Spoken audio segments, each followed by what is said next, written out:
Microphone check. What do you do? What do you do? What do you do? What up? What up? Bonjour. Bonsoir, mesdames et messieurs. Yeah, this is Club Shada episode number 97. 3 episodes from number 100. Can you imagine? This is crazy. This is crazy. This show is brought to you by shadaware.com and the gods of good fortune. I hope everybody is feeling good. I hope you had a great weekend. I hope you are in good spirits. I hope that everybody is in good health as well. Big up to all of y'all, and big up to those who are not here anymore and those who are wandering somewhere looking for themselves and until they come back. I want to give a big shout out to all our new subscribers. This channel has 1,000 and something new subscribers every month, so that's beautiful. And their names are down there. Elodie, Antonio, Yael, Celine, and many more. You know who you are. Welcome home. I want to give a big shout out to the club, the Shada Gang. How are you, people? What up, Bruno? How are you? Mountain Yaba Inspiration. How are you, my cousin? CV Beats, I hope you're fine. Joel Amen, what it do? Dahlia MTV. I lost the last episode. I have to watch the replay. There was an interesting subject. I have to go watch it. What up, Future Soundbeat? I hope you're good. Heather, how are you, sister? Hey, Nadia, did everybody put their like? Huh? Just asking. Hey, Queen Jujuzon. She's back with a vengeance. All right. Hello, Miss Kayata. How are you? How was your Sunday? You've been dancing like crazy. I can imagine. So listen, before we get on, I have 2 special guests tonight because they have been creating an amazing online festival, and I really wanted, and I don't know, for those who watched it, I know Kiata was there, Emmanuel was there, a few of the Shada gang were there, and I really wanted to, they must be tired. They've been live for and making sure everything goes fine for 8 hours, 2 times. That's crazy, but I really wanted to have these 2 legends here so we can do a little debrief of the impression and how do you organize something like this, So without further ado, hopefully the mics are good. Hopefully Bodhisattva put his makeup because I see the bird is back. Nice. So everybody, put some fire in the chat for Mr. Bodhisattva and Mr. Jojo Flores. Maybe I should put them in there. Pretty boy. What up, Papa K? What it do? What it do, Mr. Jojo Flores? What's going on? What it do? Welcome to Club Shada, guys. First of all, congratulations on an amazing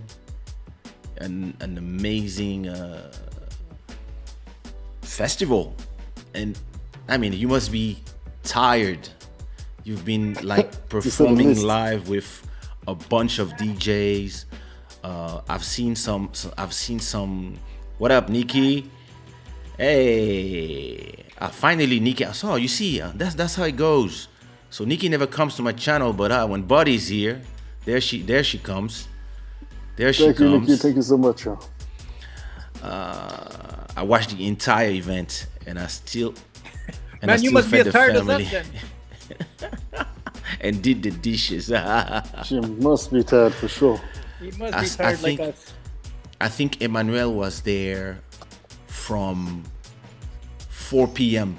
Portugal time, and it's 1 a.m. almost. She's been there the 2 days. Like Emmanuel, like yo, Thank you so much, Proper. Emmanuel.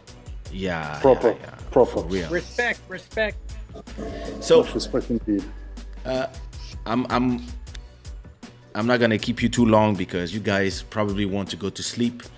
Especially Body at this time. Usually, Body is like it's like chickens at this time. Yep. He's sleeping. I want to go in. I want to go and eat. Actually, I don't want to sleep. I want to go. Ah, well, listen, you can eat while we talk. You should. I should actually my next episode I'll be eating sushi. Oh, nice. So, how did this idea of doing a festival came about? Well, originally the festival was in Dakar. Bodhi approached me years ago with Chub Chub to join in and be a partner, and we started it off there. We did it 1 year. What year was it, Bodhi? 2016, 2000. No, I think it was. Yeah, it has to be 2000. No, it wasn't 2016. Was it 2016? Yeah, well, it was some time ago. Yeah, it was some time, and we did it once, and we never actually got to do it again because of our schedules. Just a few Life. things it didn't align, right? And us, we like to have things work together organically.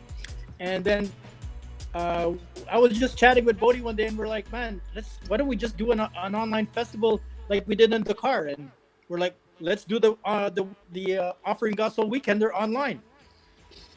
We figure none of the DJs are playing out or touring right now, so it was an easy way to sort of get talent to jump on board. But I think with Bodhi's reputation and our reputation and our credibility, I think regardless of the pandemic, I think it would have been something we would have been able to put together, because we also support other events and artists as well, right? So we give back, and then when it's our turn to ask for a favor, I mean, most of our friends, they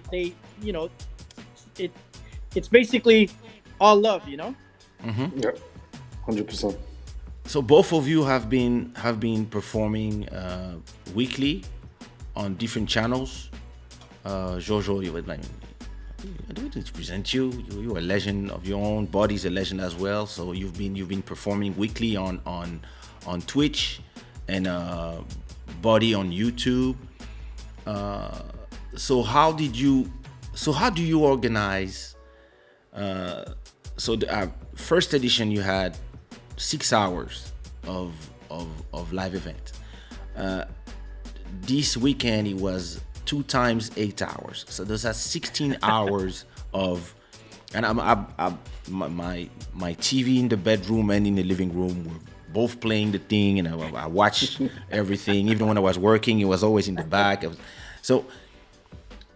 And even when I was going, like I went, my wife sent me to buy some bread at a point at the grocery. I put the thing on my phone. I was there listening in the AirPods. And how do you organize an event like this with one DJ in the Barbados, DJs in you were in Canada, some people are in New York, bodies in Portugal? How? Well, Kaysha, you know that music has no boundaries, right? So I know.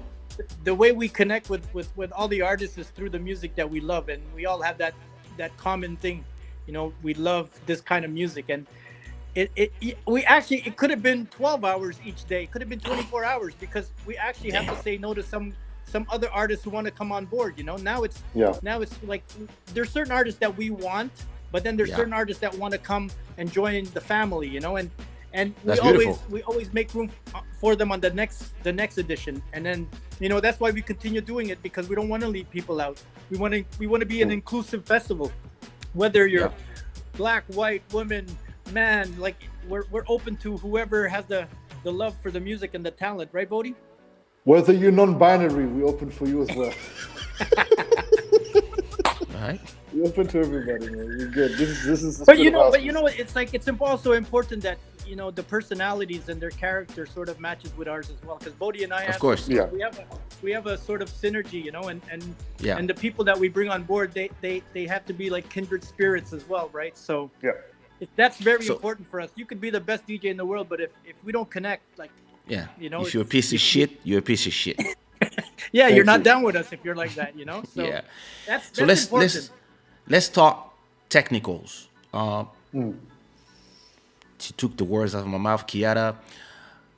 How did you switch seamlessly between each DJ online the way you do technically? Well, that's the secret sauce. Listen, Kaysha, if we told you that, we'd have to kill you. That's true. Well, that's actually, our I know how secret. you do. I know how you do. I'm helping a little bit sometimes. So. Yeah, you are. No, but I mean, yeah. Listen, it's this. It's no big deal, to be honest. It's no big deal. I mean, so basically the way we're doing it is that it's a 50-50 situation. There's half of it that's live, all of it is live. But we have to, in order to have a seamless transition between each performance, we need some of these shows, especially those some of the artists who are really, really far, to pre-record them. Oh, with a bad Right, connection. because there's also the challenges of like the internet connection, like Yeah. the Exactly. Wi-Fi, Yeah. That's exactly the issue we had with Chup Chup. Chup Chup was supposed to perform, but Mm. there was issues with the internet and stuff like that, so we didn't get his mix in time. But yeah, so half of it has to be pre-recorded, otherwise it's impossible to manage. So, but ain't you afraid that the internet connection drops in the middle of like? Well, this is the exact this is the exact challenge we have for when you do anything live. Anything can Yeah. happen, So that's the beauty of it. But we made it 2 days, so if things go wrong Yo. the first day, we always have the second day to, At a point, make there up was for there was a little glitch in the beginning Yeah. of the first hour yesterday, and I was like, oh, what's going on? And I was like, No, oh my but- god, like. it's it started a little rough, but everything went smooth after that. Like the first couple Yeah. of artists that had to endure those issues, but we Yeah. try our best to try to make all the transitions smooth and have clean broadcasts. But Bodhi and I, we do everything, the creative, the art direction, everything. Yep, very much. Very much. It's not like we have like a group of people working for us. We just do each other. We Bodhi takes care of certain things and I take care of certain things, so we sort of Yeah. Yeah, man. work that angle, Yeah, man. Go ahead, buddy.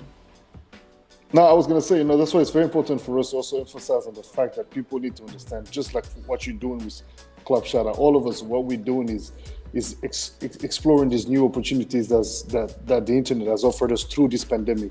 And people need to really understand that us telling them to donate and to show love, besides just streaming the music or even being there and subscribing to those channels, Twitch, Jojo's Twitch, or your YouTube or my YouTube, all of these things are great. But like, if you don't donate a little bit of your money, I mean, think about it. If you were to go at a party on a regular basis, outside of a COVID period type of situation, you'd be spending at least $100. So, someone like Emmanuel Etienne just spent today $100. Like, everybody give what they can. Even if you give $2, it's okay. The point is that people gotta understand that what we all are doing, UK, Jojo and I, like, we're operating these things ourselves. And it's not saying that, you gotta be feeling sorry for us. No, that's all we mean. But it's like, not only are we giving you guys a freaking amazing time, and we also bringing you guys some of the biggest names in their games. Come on, like, it's the list. That's why we think it's what we're doing is adding value to people's lives. The beautiful thing is that for Emmanuel, she loved the concerts. So for like, and it's interesting that in the conversation that I had in the beginning of the pandemic a year ago with DJs, artists, and I was telling them, listen, the internet, that's the obvious thing. And a lot of people were like, oh no, and to think that for a whole year now, a bunch of these DJs, artists, poets, whatever they do, they've just been at home waiting.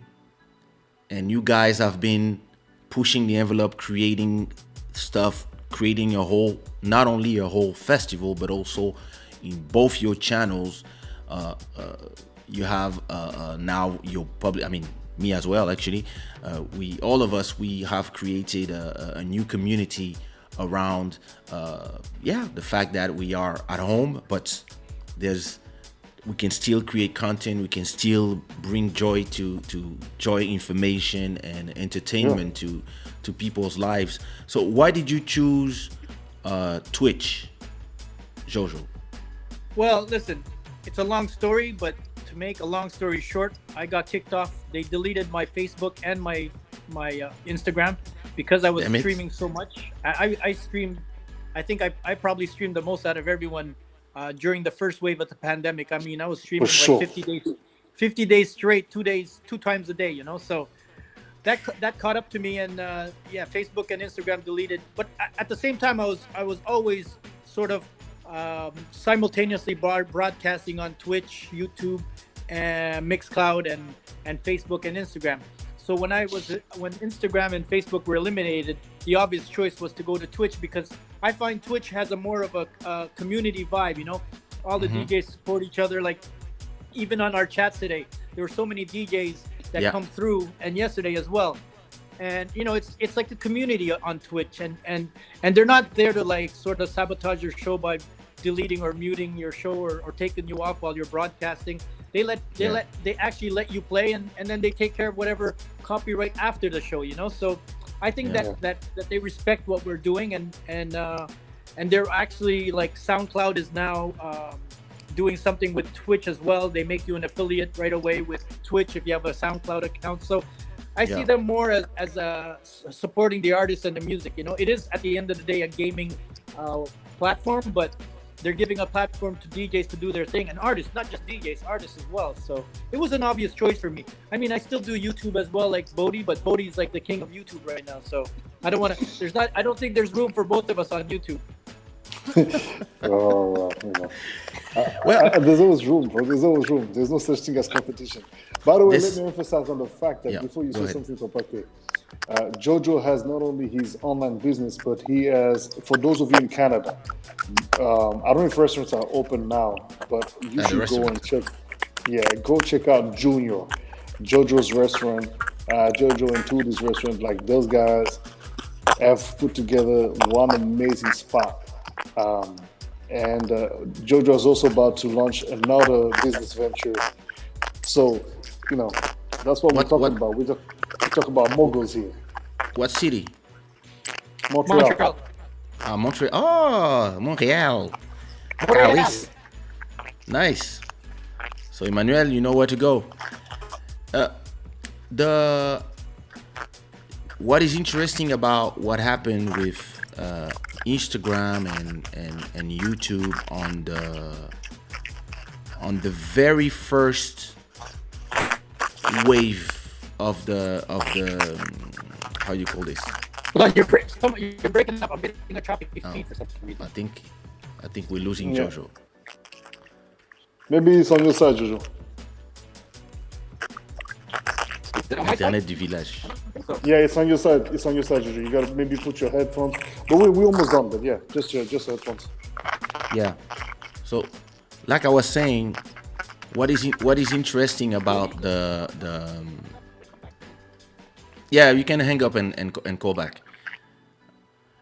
What is very interesting, you know, Buddy, about the Instagram and Facebook and YouTube as well, is that before the pandemic, they were constantly cutting every live. When you play, you're a DJ, you playing music, they would just cut. But even now, your channel, etc. Bro, they cut my live. The live of yesterday on YouTube is off because freaking Universal Music has one song from what's his name? Some artist. But at least they do it. At least now they do it. Do you have headphones, Jojo? I think you should put headphones, because I think we hear ourselves through your speakers. Okay, there, now it's good. Now it's better. Yeah, now it's good. Yeah, so I was saying, oops, you want to get that. So yeah, as I was saying, YouTube when DJ D Nice did his big live, and you had Michelle Obama, Mark Zuckerberg in there, and etc. All of a sudden, they were like, "Do we cut it? We cannot cut it. The boss is there." And then they had like 1 million people watching that live that he played all night, and then all the execs of all the record companies were there. And I believe that at that moment they realized, oh, listen, it's the pandemic, makes no sense to cut the DJs playing. Because I remember, like, you remember just before the D Nice show, whenever you would play music, even your own music on Instagram, you would have a red message saying we're about to cut the live. And now they just let music play, because I believe that they talk to the record companies, and the record companies told them, yeah, listen, it's better we monetize after. Your problem right now with the replays of the live show is that most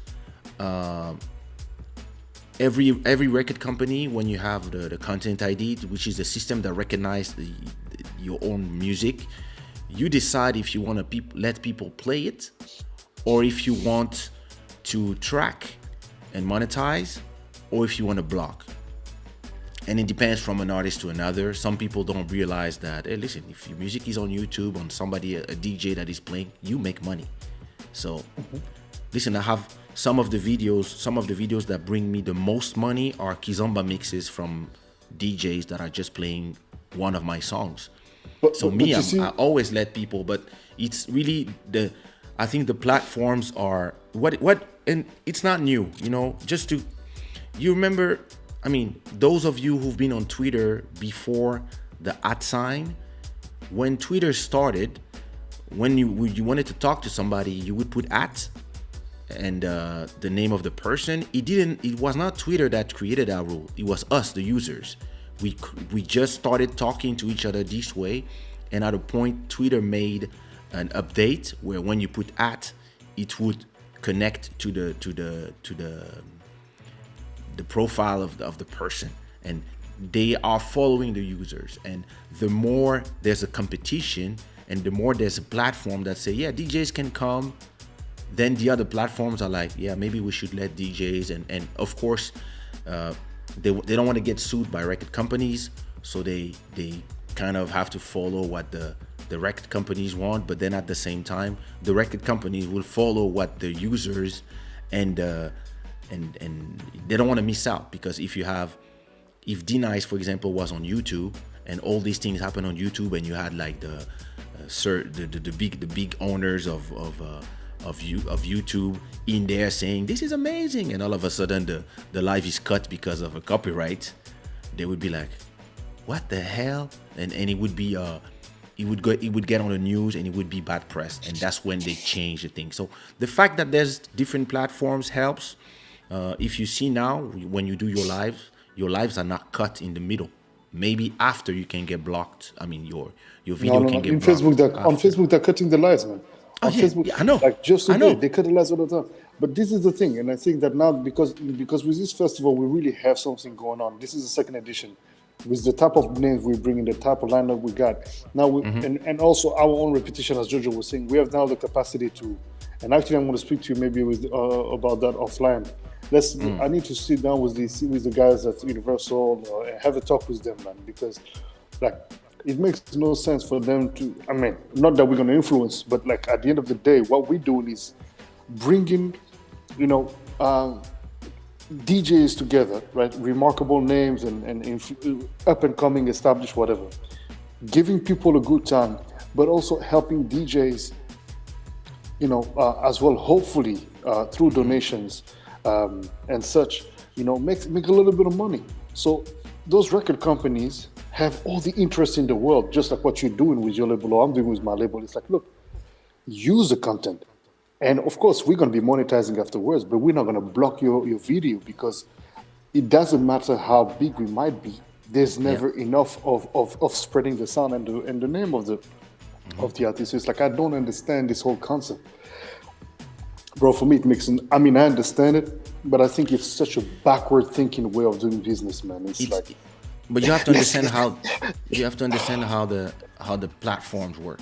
You know, what up, Soñador? You know,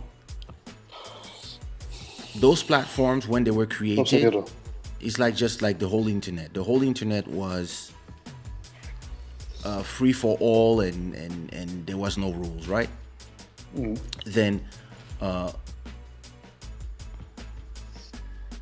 interesting. Easier, but there's nobody. So when the whole internet got created, right? You had I'm trying to add Jojo, but there's no image now. Jojo Flores. Jojo Flores, vraiment, Internet du village, Montréal, je ne comprends pas. And he lives in the dope areas of Montreal. He must have proper internet. Yeah, He must have proper internet, but you see, Jojo, maybe you should reset the browser. Quit if you have an iPhone. Quit your browser, Safari, etc., and then turn it on again so that I can see your image. Because when you call, your camera doesn't. Oops, fuck! I got body. Body called me. One man operation. Now they both have to call me back. Damn it. Let me tell Buddy to call me back. Ah, there he is.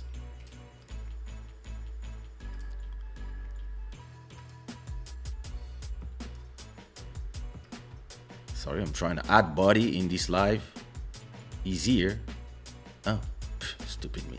There it is. Yeah. So we were saying,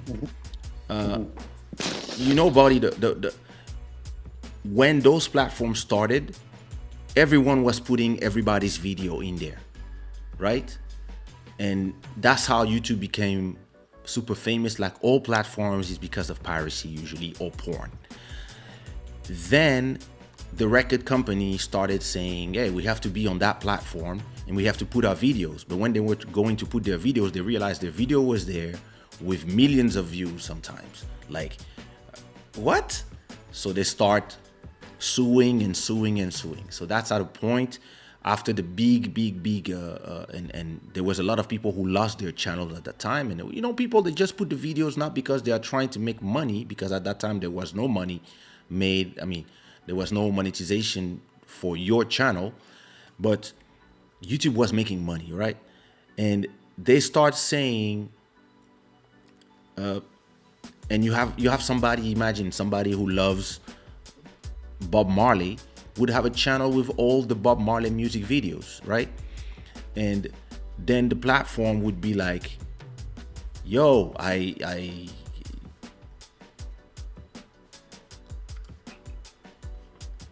oh, he's in the car? Yeah, look at that. Yo, sorry, guys. My phone died, and then I had to go pick up my food. That's what's up. I should pick up my food myself. Well, and so then the platform had to do deals with all the record companies so that they could continue to operate without being sued. And that's how the record companies said, hey, we don't want this, we don't want that, we don't want people to put our videos without a consent, etc., etc. And then we want to make the money. So they gave the choice to the record companies. When your video, and I know because I have the system myself, I have a content ID. When your video or your music is on somebody else's channel, what do you want? Do you want to track it, do nothing? Do you want to monetize, which means that there's going to be advertisement and you will make money from somebody else's channel? Or do you want to block? And the problem there is that some people are smart enough to understand that every money is money. Like me, I make half of my money from my channel, and I make the other half from everybody that's using my music in their wedding, in their dance videos, etc., etc.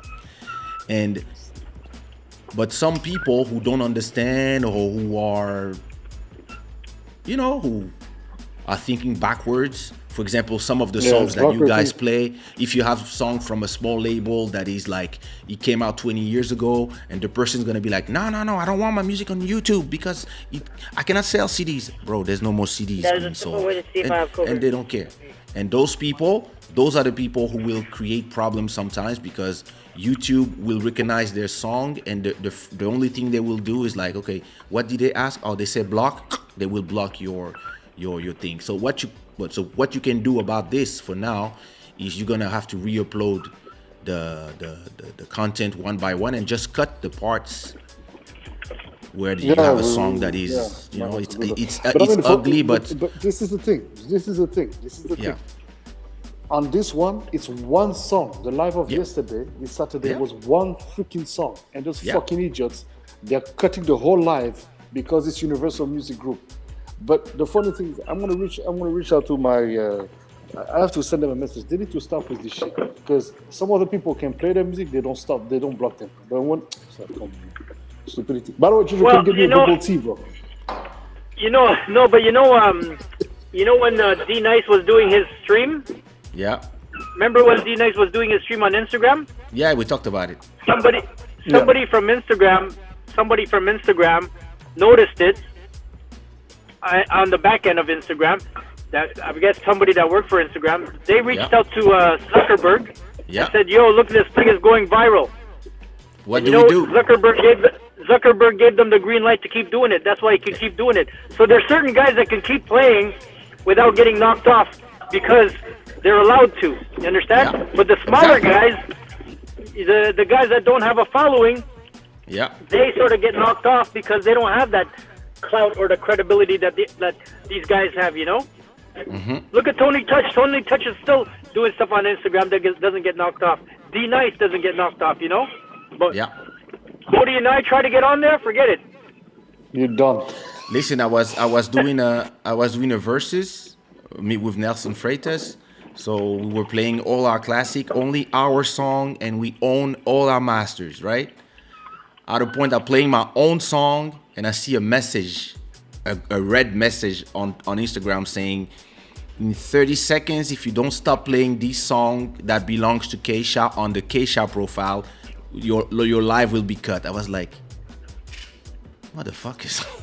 It's Yeah, that's crazy but- to me. That's just but I crazy. understand that it's- even it happens to even record labels that own the record, like Unidis, the record label here in Montreal. They can't even do like live broadcasts on their channel with their own music because they get knocked off. It's crazy.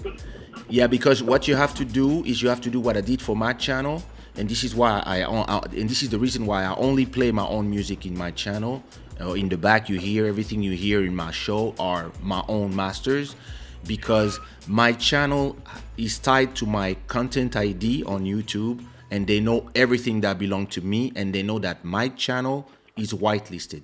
So I can go on my YouTube backend, for example, and say, okay, Body Salva channel, Jojo Flores channel, whenever they play my music, they can do anything. They can play it, they can monetize, etc. They are whitelisted, and you have this option. So the problem here now is because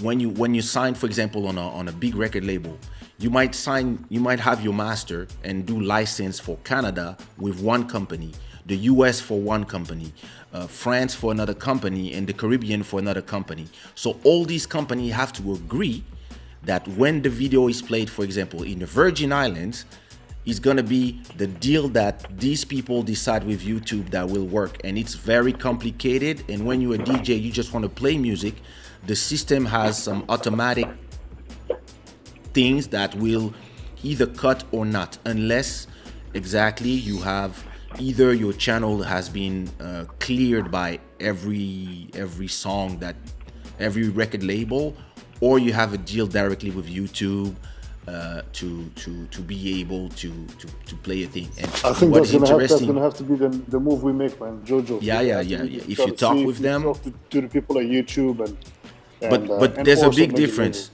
There's a big difference between now and last year, because last year a lot of YouTube channel could not even play live.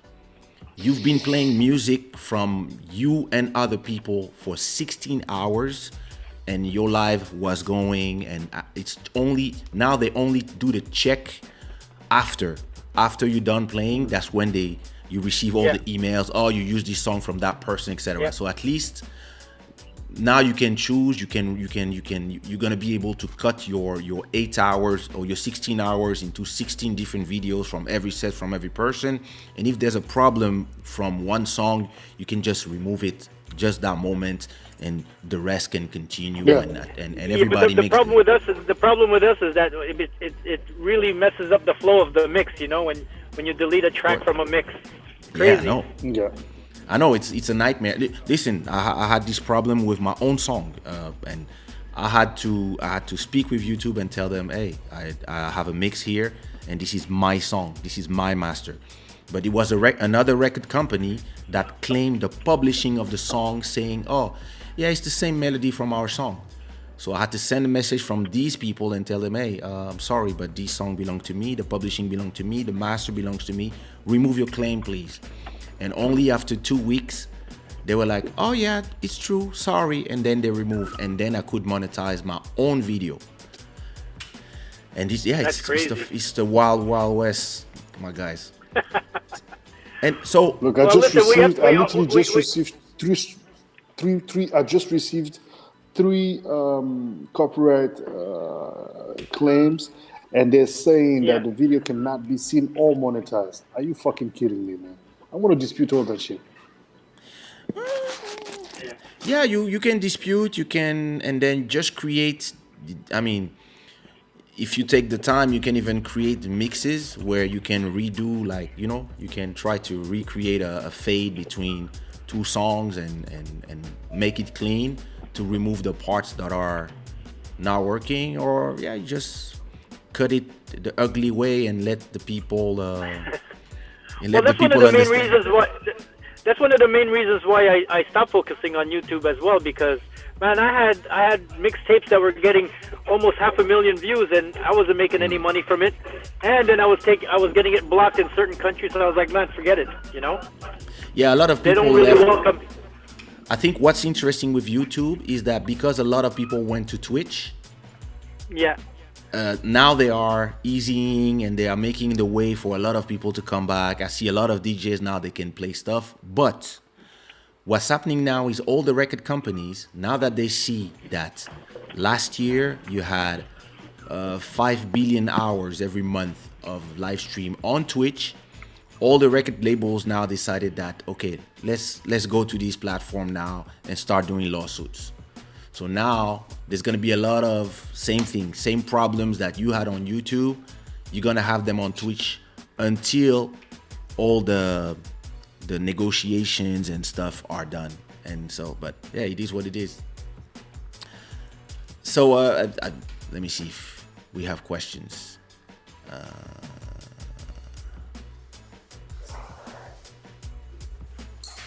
They are the worst of them all. Universal is super anal. They will block anything, anywhere. Oh even yeah, if it's a remix or cover. It's usually it almost seems like Universal owns all the music. It's crazy. Crazy. It's better to adapt and remove anything from Universal from your catalog. They won't budge. And talking Yeah, to but them. but Kaysha, what's crazy? Defected Records is more like a big independent record label for house music. Yeah. Man, I stopped playing Defected music because Defected was giving me problems when I was playing on Facebook and Instagram like crazy. So I was like, this is an underground label giving a DJ problems, and I'm not even trying to make money off their music. I'm just trying to promote their music. So I don't even try to buy Defected music. There's a lot of labels who don't understand the new economy and the way people will play, and they don't understand, and even it's a bad look for the platform. It's a pandemic, people are at home, they want to enjoy music, and you don't want to let them enjoy music. It looks bad as a PR step point of view, but as the platform, what can you do when you have labels? Sometimes you have small labels, they will be like, no, I don't want. I remember like 15 years ago when I was telling people, hey, go on iTunes, I know I don't want my music on the internet. Put your music on you. Put your music videos on YouTube. Oh, no. This will kill my DVD Yeah, sales. And I was yeah, like, they're not looking at the big picture. That's the problem, and you know. so, and the problem is what you guys are doing is very forward thinking, and you are on the forefront of innovation. So of course you're gonna have to jump through all the all the hurdles Yeah. and go through this. But I believe that at a point, yeah, like especially with the pandemic, everybody will understand that it's in the interest of everybody, and even the labels, to just take the money when somebody is playing your music, or even find a way to be to let the DJs get even 25% of when they, when you make 1 million views and there's like $4,000 to be shared. Yeah, give $1,000 to the DJ, and then share everything else to every record company and every artist. It's for me, it's the simplest way to do. As a person who's only always online, this is how I do with anybody who plays my music. And even sometimes when somebody say, hey, it's my wedding video, can you like not put ads or can remove your claim? I just check the video and it's a wedding video. I just remove my claim, but I have this control. A lot of people, they just put automatic block and they don't want to know because and sometimes even them, when you are universal, you also have the all these license and different problem with so many different people that you like. And I think that YouTube should find a way to say, okay, it's a DJ set, and when it's a DJ set, we apply different rules. We let the DJs make their money from the super chat, etc., and then from everything else, we when there's the replay, we'll just divide any money made by all the people who have music in there. And it's, for me, it makes sense. Yeah, but Kaysha, you make sense, and you know what's going to happen? YouTube is going to lose a lot of their artists, because Bandcamp now is allowing a lot of their musicians and DJs to do live on Bandcamp. So that's another game changer there. Like even just Mixcloud allowing their DJs to do live streams. There's so many other platforms now. So you know what? YouTube is not the only game in town anymore. So people they're going to realize that. But that's what is beautiful about it. Because when you are the only one, you can just let the status quo go on. But when they have a monopoly. When you have Twitch, Mixcloud, Bandcamp, Spotify is entering the game with aggressively. Facebook, I don't like Facebook because Facebook doesn't want to share the money. Facebook wants us to do content and get the money from our content. So Instagram, all the TikTok now, Thriller, they all want the attention. And in the attention economy, if I think that when YouTube saw that every DJ after D-Nice went on Instagram, and Instagram was like, okay, listen, we're gonna stop cutting music from most catalog that are not anal about it, and we will just let them play. Then YouTube was like, oh shit, we're losing something. And now that a lot of artists, a lot of singers are going to Twitch because they have possibility to have subs, emotes, all these different things, YouTube is slowly copying everything. And I was speaking to somebody from YouTube today, actually, and he was telling me that all those things are coming. It's just that YouTube is a monster. YouTube has 400 hours of video uploaded every but Kaysha, minute. Kaysha, you know who owns Twitch? Amazon owns Twitch. I know. And there's not a bigger monster than that. I know. But the thing is, Twitch is kind of a small. It's getting huge, but it's still like a startup that is owned by Amazon. When YouTube is a monster that is owned by another bigger monster. So to change things inside of YouTube, you have like, if you miss your thing and you change something bad, you have like 2 billion people who cannot watch YouTube when there's a mistake, a code mistake. So it takes a lot of time for them to change stuff. And I believe that at a point, especially we on a second year of pandemic, all these platforms, they will realize the same way that everybody lost the game to Zoom because everybody was making it complicated to do conversation together, and Zoom was like, oh no, just send a link to people. And now look, all these platforms now, they're doing it because they realize like, oh shit, we lost 6 months of, and these Zoom guys are, everybody's using Zoom where people should be using FaceTime, when you can talk with 36 people on FaceTime, but people don't use it because it's complicated and you need to have an iPhone, etc. Zoom, all you need to do is have a link.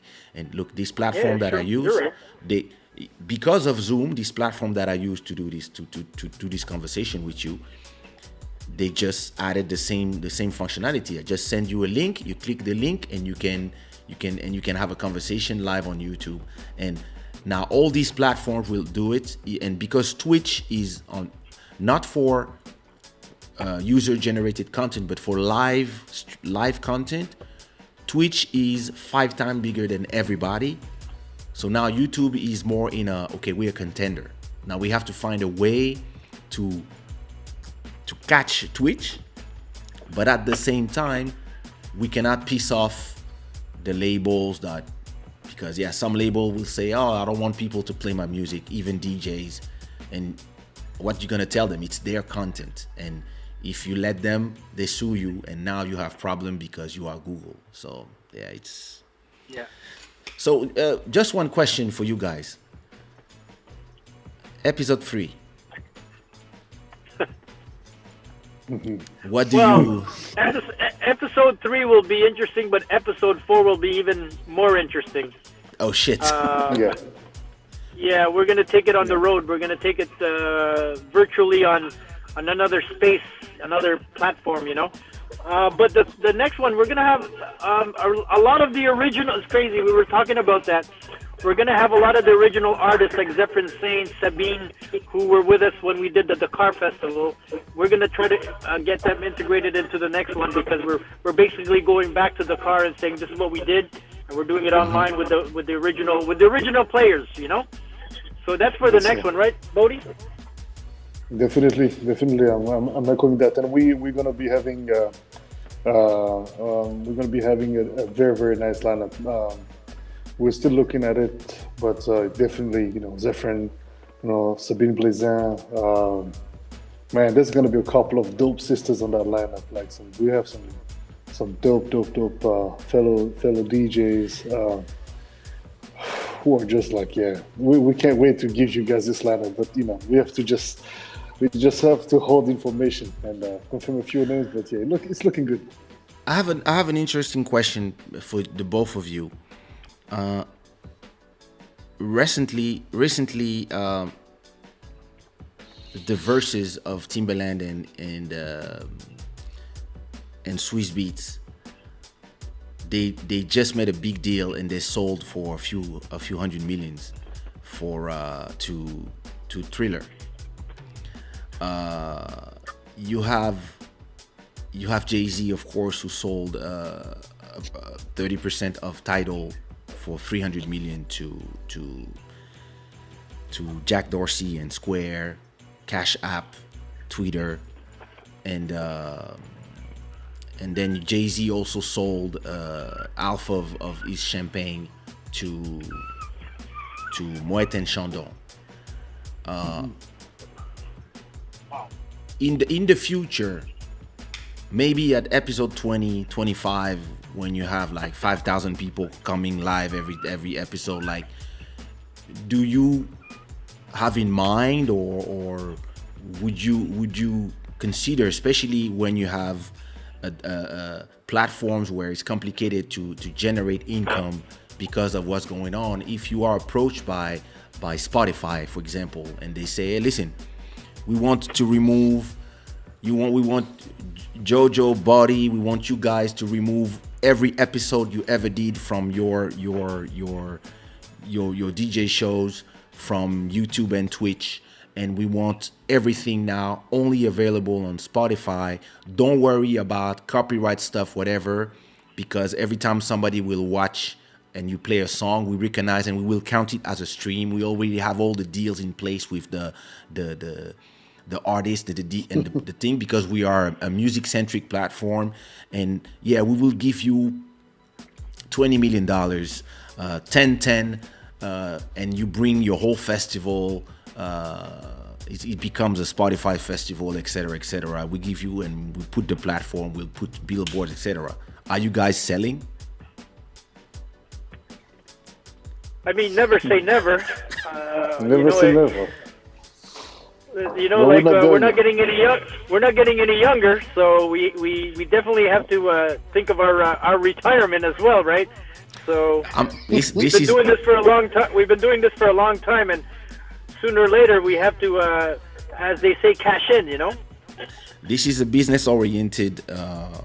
It's a business oriented channel. I mean, this is a music, but yeah. I personally, it's not a question on like, I own my content because with my content, I know I can monetize forever and I can pass it on. But So yes, if so somebody- that may be the idea. That may be the idea, Kaysha, is to we would probably just license the festival to someone, you know, and I think Exactly. like you're saying, we'll own it, but we'll license it to whoever is the highest bidder, you know. So look at that's something Joe that Rogan. definitely, yeah. Look at Joe Yeah. Rogan. He owns all 1,500 episodes of his podcast, but he gave exclusive license. That's still his product, but it's now exclusively on Spotify. If you want to watch it, you have to be on Spotify, and they created a video platform. They're about to create apps for TVs and stuff, and yeah, and now they just have an automatic advertising system that knows exactly. So if they come to you and they say, hey, I mean, me personally, if they tell me, oh, listen, we want Club Shada for 10 million, I'm out. I'm like, hey, baby girl, he's your apartment. My son, he's your apartment. The rest I invest. I know how I'm gonna turn my 8 million left into 80 million. I know how I'm gonna do it. And then, yeah, listen, I continue doing content for them. And now I tell everybody, hey, in 10 episodes, we all moving to Spotify. Everybody gets your account, etc. Just like Joe Rogan said, he did. And Yeah, so basically, when somebody does approach us, we just make you represent us, Kaysha. That's all. Easy. It's as easy as it goes. I might be the one approaching you guys. And then we'll throw you a couple of million. Don't worry. If I approach you myself, I will be but you the know one what? doing the deal. All this talk about like all these platforms offering video and all this streaming, man. No one's gonna be outside anymore. Everyone's just gonna stay home. Crazy. But the thing is this: we are in a content economy now. It's the attention economy. Right. Look, like what you guys did is amazing. You have. I was watching Emmanuel's comment yesterday at 4 p.m. until today at midnight. Like, so you kept the attention of people for 8 hours straight, two times in a row. It is crazy because there are people that I saw at noon, like at 12 when we started at my time here, Yeah. till the very end, which is like Exactly. really crazy.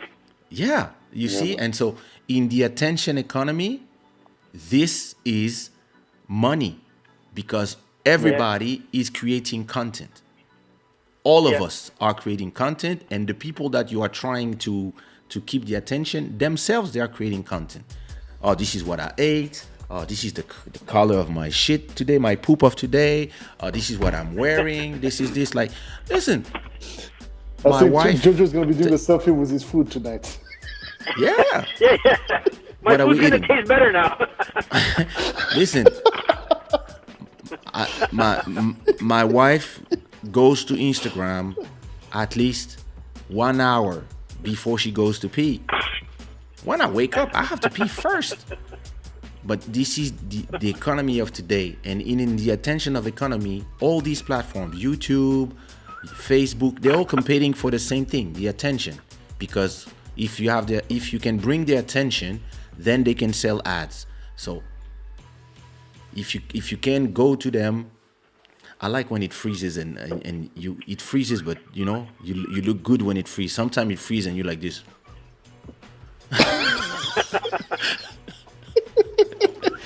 Any plan let's not hold Jojo too long because you can't go manger là. No, Jab, just last question because I have a show to do.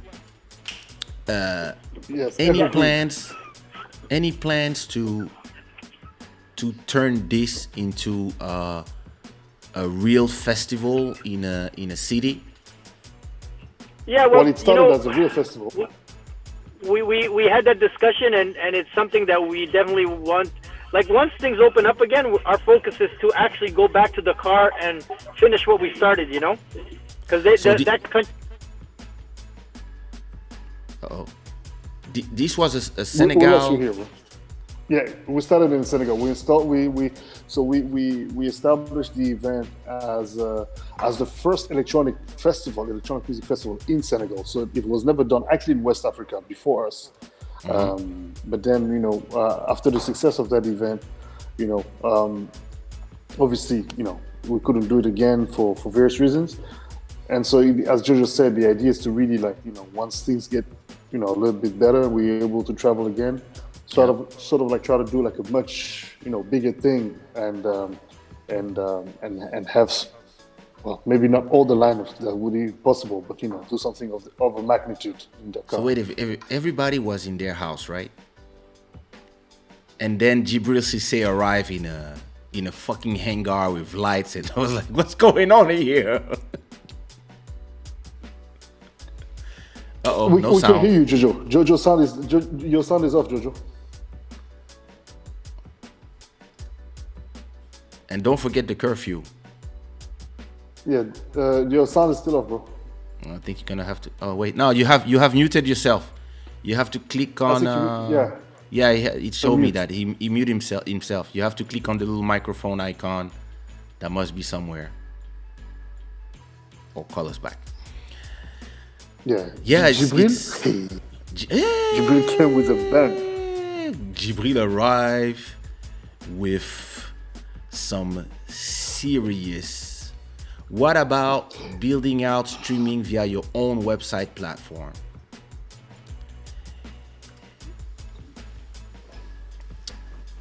Yes and It's a lot no. of bandwidth. No, you know what happens when somebody calls, it mutes. Yeah. And a question for you from Letitia Taylor. What about streaming or building via your own website platform? Streaming from my own website, our own website. It's too late, huh? Yeah, you know what? I think websites are secondary now. It's still essential, but it's secondary. Yeah, the thing is, everybody will always be in the platform. So the problem, if your website, you have to rebuild completely a whole, and you have to make sure everybody will come every day and people will find you. Whereas if you're on YouTube or Twitch, even if somebody doesn't know you, we can just be there, and the platform, the algorithm will propose them something. So the difference if having your website, if you have 100 people on your website, it depends. If these 100 people pay you $20 per month, you can stay with your 100 people, but you will not have new people. Whereas if you on a platform like YouTube, you have 2 billion people, and even if you have 100 people watching, you still have the possibility of the rest of the whole platform finding you. So that's, and yeah, we at a point, everybody gave the power to the platforms. I remember when everything was on my website back in the days, but now, yeah, I don't even put my videos on my website anymore. I just have a Facebook, a YouTube, and an Instagram, and that's all you need. I still have Kaysha.com, but no, but it's crazy. Most websites just direct people to their Instagram or Facebook. or OnlyFans. Yeah. All these I girls see now. Jojo. We should start an OnlyFans.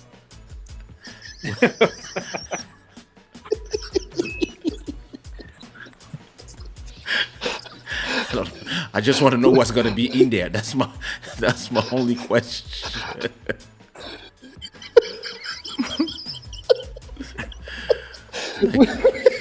What you gonna do? I'm not even gonna comment on that.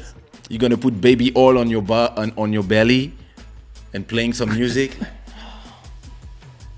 It might involve some jackets and some weird things. Oh my god. Oh my god. He's gonna rape the dogs. Yeah, Oh my don't let Bodhi's imagination run wild. I know. Listen. How do you, comment tu dis enterrement de vie de garçon?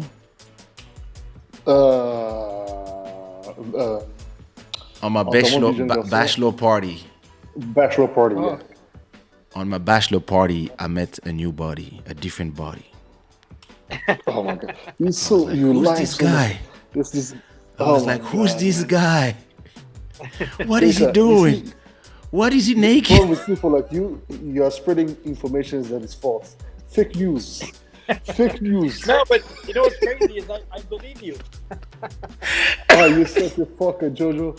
Oh my god, both of you. I was like, who's this monster? What's happening? What is Marbella doing to this guy?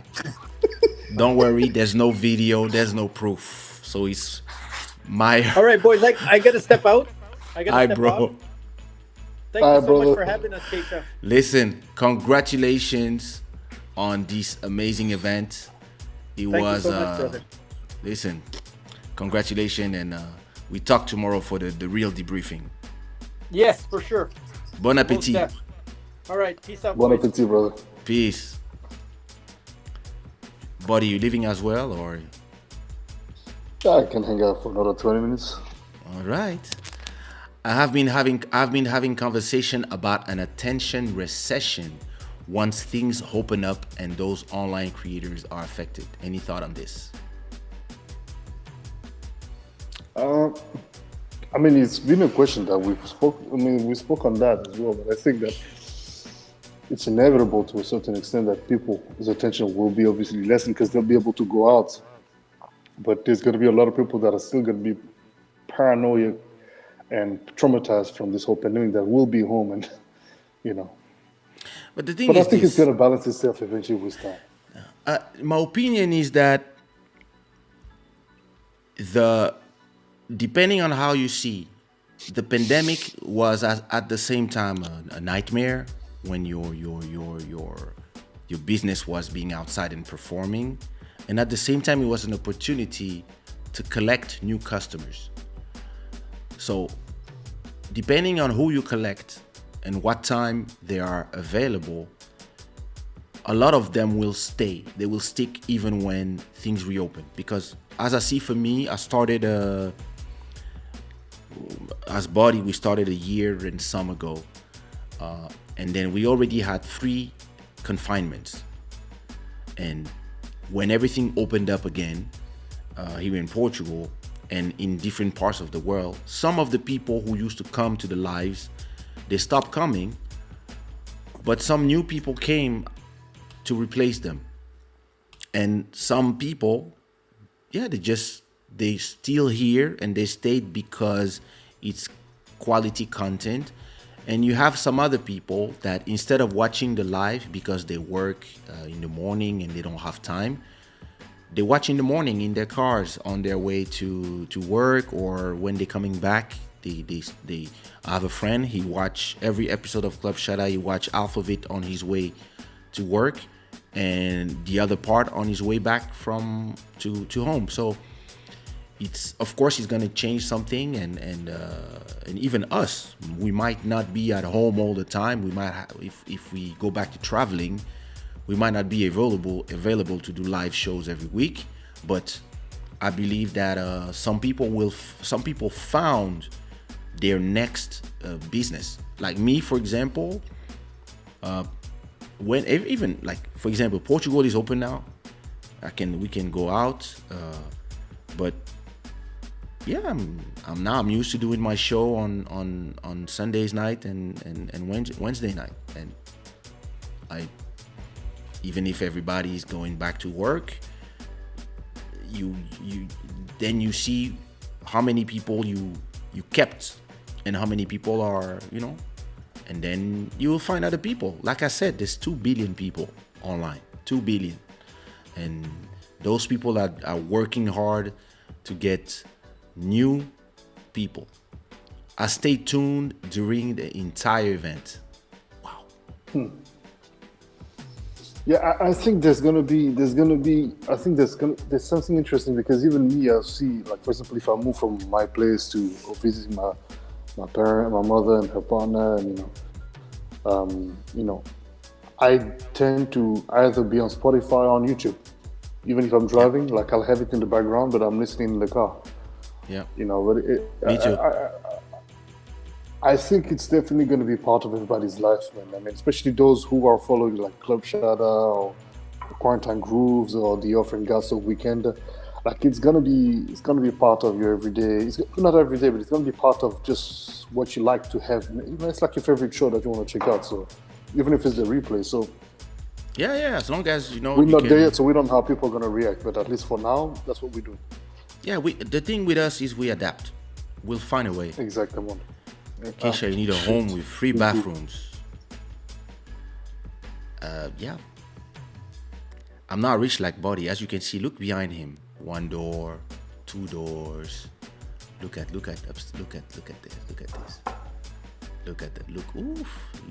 this. Look at this. These guys that are not affected by pandemic. Yeah, but it's not my house, by the way. But anyway, thank you very much for the congratulations. How long before we can do lives on Spotify? Trust me, they're coming. The content I'm speaking is of a specifically for live producers. Content is winning either way. Yeah, content is king, data is queen. It's plus it's easier to stream on Apple TV on a platform than from a website. Yeah, that's true. That's true. The website is safety net. What if YouTube or any of those platforms, they stop everything, you lose everything. That's the okay. This is the problem, and that's the balance. True. When you have your own platform. When I had my own platform and everybody came to my platform, so I had Kaysha.com since '96. So by 2005, every time I posted something on my platform, I had like thousands of comments on every post and etc. But when Facebook arrived, and MySpace and then Facebook, all of a sudden, everybody that would come to my platforms, when I would post the same photo on Facebook and Kaysha.com would have like 10 comments, and Facebook would have 1,000 comments. And I was like, whoa. So at a point, like everybody, I start moving all the content to Facebook. And then, as always, as they do all the time, they start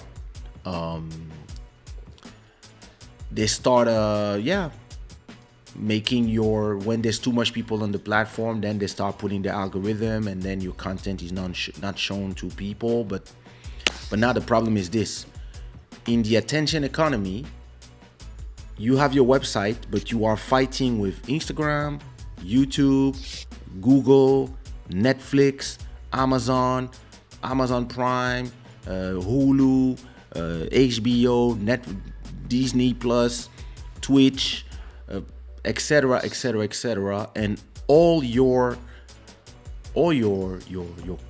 potential viewers themselves are busy creating content, editing their own photos, etc. So it is true that if I had the choice, I have the choice, but if it made sense, I would stream on my own platform, but if you stream on your own platform, so to give you an unusual episode of Club Shada is I'm gonna tell you exactly the size of the file, right? A usually episode of Club Shada is 5 gigabyte. So 5 gigabyte of data, that is everybody that is watching on your website. If you have 4 hours of live, let's say this festival, to stream, that's 16 hours. 16 hours, let's say it's 20 gigabytes. Those 20 gigabytes you have to pay to upload to your server on your website, right? Then every time somebody is watching, you have one viewer, so you are spending 20 gigabytes. You have 2 viewers, you are spending 40 gigabytes. You have 100 viewers, you are spending 2,000 gigabytes. And this is the problem, is that on YouTube, I can stay live all night, or they can do a festival and they don't pay for the bandwidth. They only pay for their internet connection. So it kind of makes sense that, yeah, they are the ones who, and they keep your video there forever. So of course, the bad side of this is that, yeah, you're gonna have those people, if you do something bad, or if they decide that they don't want you there, they can kick you out. But then you can take all your content and put in another platform. So you can just move with your community, or as long as you play by the rules, you're fine. Listen, I had my YouTube channel since 2005 or 5 or 6 when YouTube started. And yeah, I never had a strike, and I never had any issue.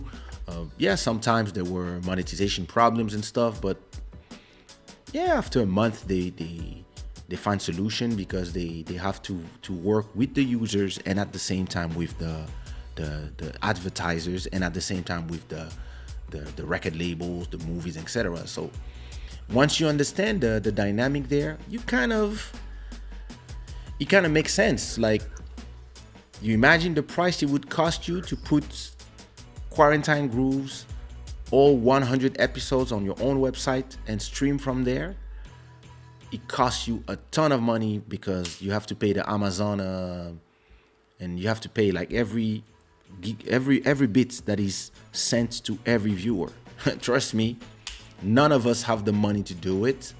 And I remember I had that back in the days. I used to host my videos on my own website, and I would pay like $200 of internet, just because the people were watching my thing. And if you had like 1 million people watching your thing, all of a sudden, yeah, you have a bill of 10,000, and now all of a sudden you cannot, and then they take your site down. The moment YouTube arrived, I uploaded my videos on YouTube, and I put my videos on YouTube, and I embed those videos on my website, because have you ever think about using Switcher Studio? You can use this app to live stream to different platforms. I use Ecamm, and Buddy uses OBS, and yeah, you can do this thing. And Restream.io for the Restream.io to go to different platforms. But me, I prefer only streaming in one place. I prefer. I think there's a benefit. There's also Yellow Duck or Yellow Deck or Yellow something. Yeah, Yellow Duck is to stream to Instagram, but I believe that you have there's a benefit in being in one platform, even if there's a risk of, if you get booted out of the platform, then you have to rebuild everything from scratch. But there's a benefit, because you can build your community on one platform, and once they are subscribed and they decide to stay in one platform, you actually can you can then create content for them. And hey, listen, if you want to move to one platform, listen, me moving in one platform, they need to provide me with a way to move 4,000 videos. So, because I've been building on YouTube for a long time, and YouTube is rewarding me. Like, my YouTube channel pays 2 rents plus food every month. I feel I'm getting paid. It's Monday. I'm getting paid tomorrow by YouTube.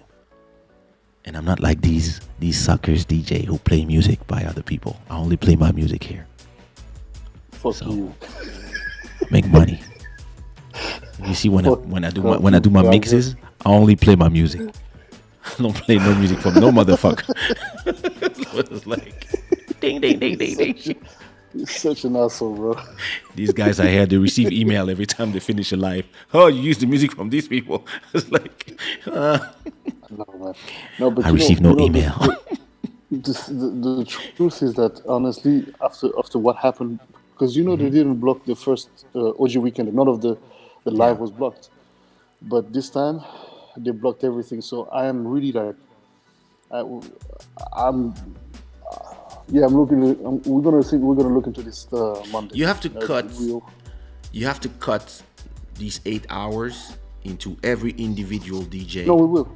And then once you upload, you will, after an hour, you will receive, and you upload, but you don't post, and you will receive an email for every song that has a problem, because it does a check. It just will do the copyright check.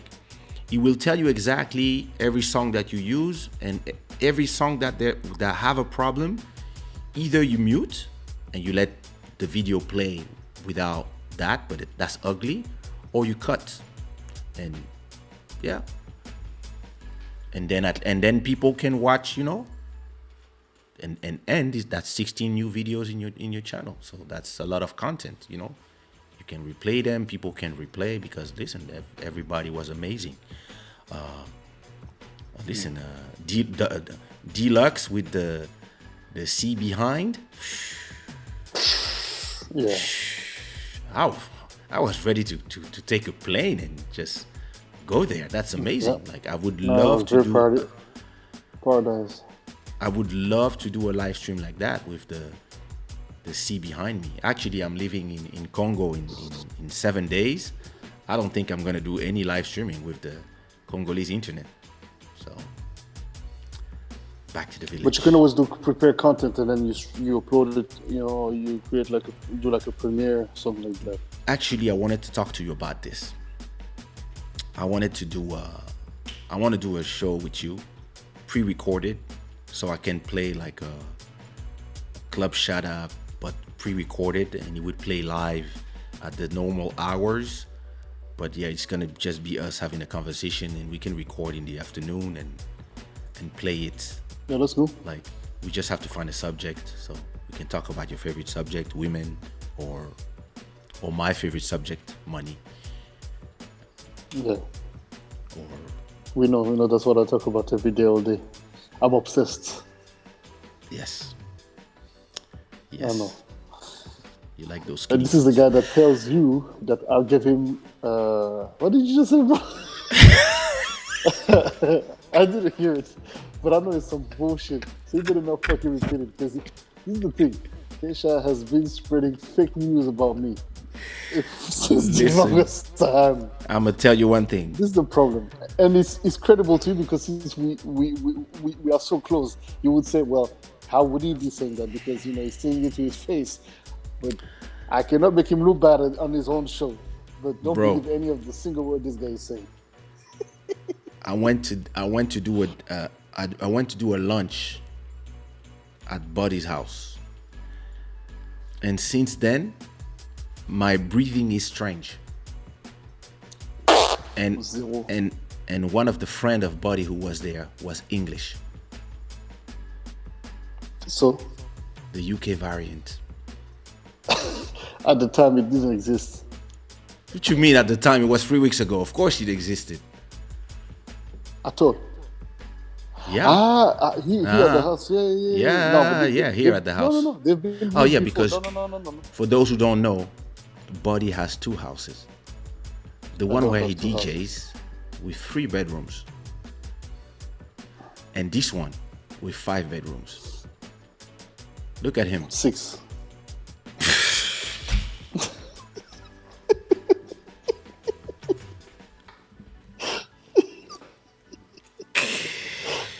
Every pandemic is not the same. Oh, But it's not my house, man. I don't even. I just visit the parents on the weekends, But it's not my house. But the point being that uh, the friends that they we hosted for that when we did that lunch, they were in Portugal for already quite some months already. I don't know how long, but I know they were here before the whole variant now the variant situation was came up. since December.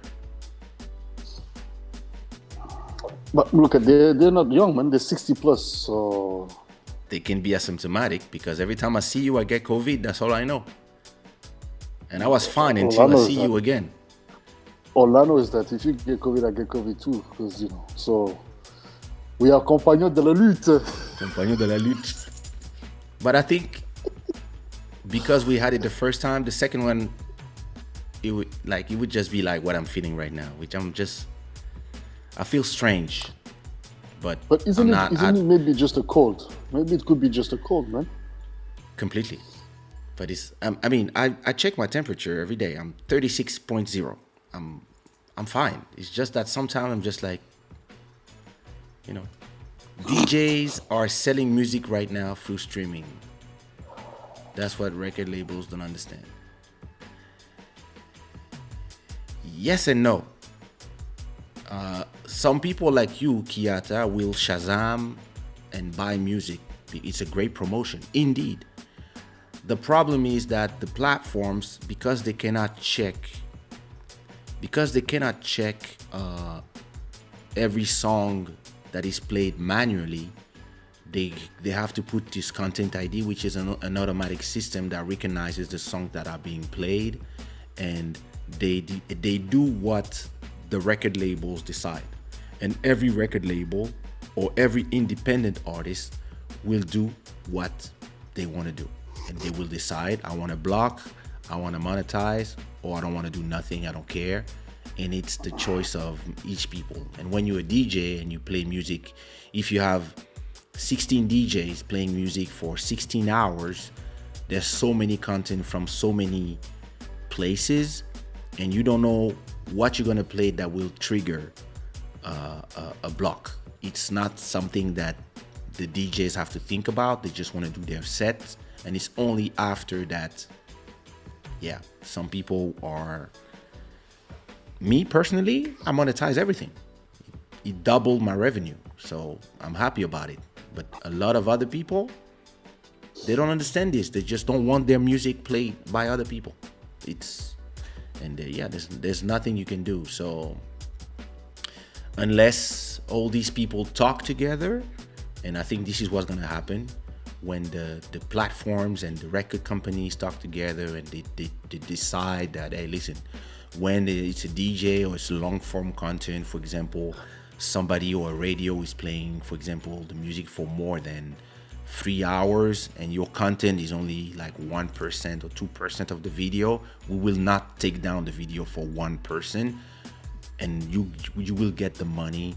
And then if you really want to remove the content, then yeah, we'll just mute the songs instead of taking it down, because the DJs are, these content, like, those platforms, you have to understand that what everybody wants to understand business.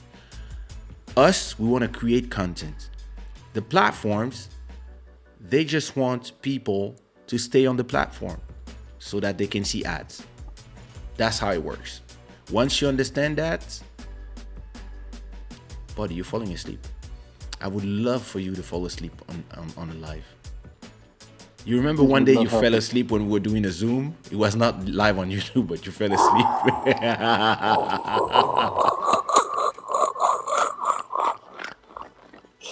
Yo, man, no. That was bad, yo. Yeah, yo. So That hold was on, crazy. man. So we got carried away with this whole thing. Come on, like, what's up with Evergreen, man? So what's that whole about? When I'm gonna start talking, you're gonna fall asleep. So No, just explain. Then I will leave because you know for sure I cannot sustain the pressure of your lives. Kaysha makes money from talking 3 hours too, but I appreciate it. It's like you keep me company while I'm doing work late at night. I like that. In case you don't know, Kieta, this is the voice of corruption. La voix de la corruption. La voix de corruption, frère. Oh, Two Lord, house. c'est bien, Look, ça se passe. yeah. He needs to I be. told you, don't listen to Kaysha, man. Oh. This is the thing. House, two house. As Africans, we know we are dressed well, we act well, but we are broke. Don't pay attention to none of this. Are you African like Meghan Markle? She's not. Does she claim to be? I don't think don't so. know. So, therefore, I mean, she claims definitely now. am not one like that. Now that she's- It's now cool now to she's. be. It's Ooh, like I'm so. She got remembered that she's black, huh? she went to She got reminded. Sorry. White Land. She went to Wetland and then she was like, I'm gonna change things. Girl, shut your mouth down. Oh, come on. Sit your ass She's- down and just shut up. Let the victim. We don't know how she felt. Be the victims, bro. The truth is this, man. If your wife is the daughter of the boss of the Ku Klux Klan, which the royal family is not, but example, just be extreme. You think that you're gonna go and change them? Are you mad? No, but then what do you? Oh my man, please, that woman, the way she looks. I'm sorry, man. Let me not even get started. I'm just saying the way she's looking at that boy, she flipped his head. Man. She messed this boy up. How can you turn your husband against his own family? Hi, mama, it's okay. You know, families, there's issues. It's fine. If they don't like you, just do your thing. No, you want to create dramas and dramas. I'm a victim. But if you knew that you were going to get married with, you knew you're getting married with the Prince Harry, what are you expecting? That he's going to be chill, he's going to be cool. Are you mad? She said she didn't look at them. She never heard about them before. Oh, she's a liar. This kind of guys, I mean, they need to stop playing, man. At the end of the day, it's like we meet them, you and I, even us, and our levels. You know, the girl that acts like she doesn't know you. Yeah. You know, she doesn't know you. Then a couple of weeks later, months later, oh, you know, I've been a fan of your music for a long time. I thought you didn't know who it was. You know what happened to me one day? So I'm here. It was a birthday party. I meet this girl. Nothing special. So we talk, we negotiate terms. I look at my agenda. I'm like, Thursday? And she's like, Thursday I'm free. Okay, Thursday, 6 p.m. So, bloody blada. I go buy the third season of Prison Break DVDs. I bring the whole box. I'm like, yeah, Prison Break, perfect. So she comes home. I say, you want to watch? You want to watch Prison Break? Oh, that's nice. Oh, here's a boxer for you to be comfortable and a t-shirt. So the whole time she's like, so what do you do in life? I'm like, well, I write books. Are you a writer? No, I was just inventing stuff. Oh, okay. I mean, I never heard about you, whatever. She kept telling me she never heard about me. And I was like, yeah, it's possible. It's possible. Where are you? Oh, yeah. Of course it's possible. And of course. But come on now. Then, now we get to the bedroom. And then, so I have, let me show you. No, I'm not going to show you, but I have a playlist on Spotify called Make Love. And I had this playlist since like the beginning of Spotify. So I've been using it for years. So I put my make love music. I'm like, yeah. There's everything in there. Some pagod, some shoulder see, some that, right? And then she's like, nah, wait. And she takes my computer and she says, let me choose a song. So she choose Kaysha, Something Going On. And I'm like, you know that's me, right? okay, very strange to have sex on your own song, but okay. So now I'm about to get in, and she's like, and me, I'm like, a problem? If there's any problem, if there's any hesitation, you don't have to. We can, it's all good. We can continue watching Prison Break. I'm all fine. Like, it's all good. And she's like, oh, no, don't worry. It's just that Kaysha is about to get inside of me. And I was like, oh my God, what a nightmare. What a nightmare. Lord of mercy. I thought it was about me. I want somebody to love me for me. No matter. Look how he talks to the dog. No, but this one, she I don't know what's the problem. She wants to go out. She knows that's the time for her to be asleep, not to be out. Yeah, so yeah, she was not here for me. She was not here because she was. Baba, I'm telling you, bro, this thing is again, I beg. This new generation of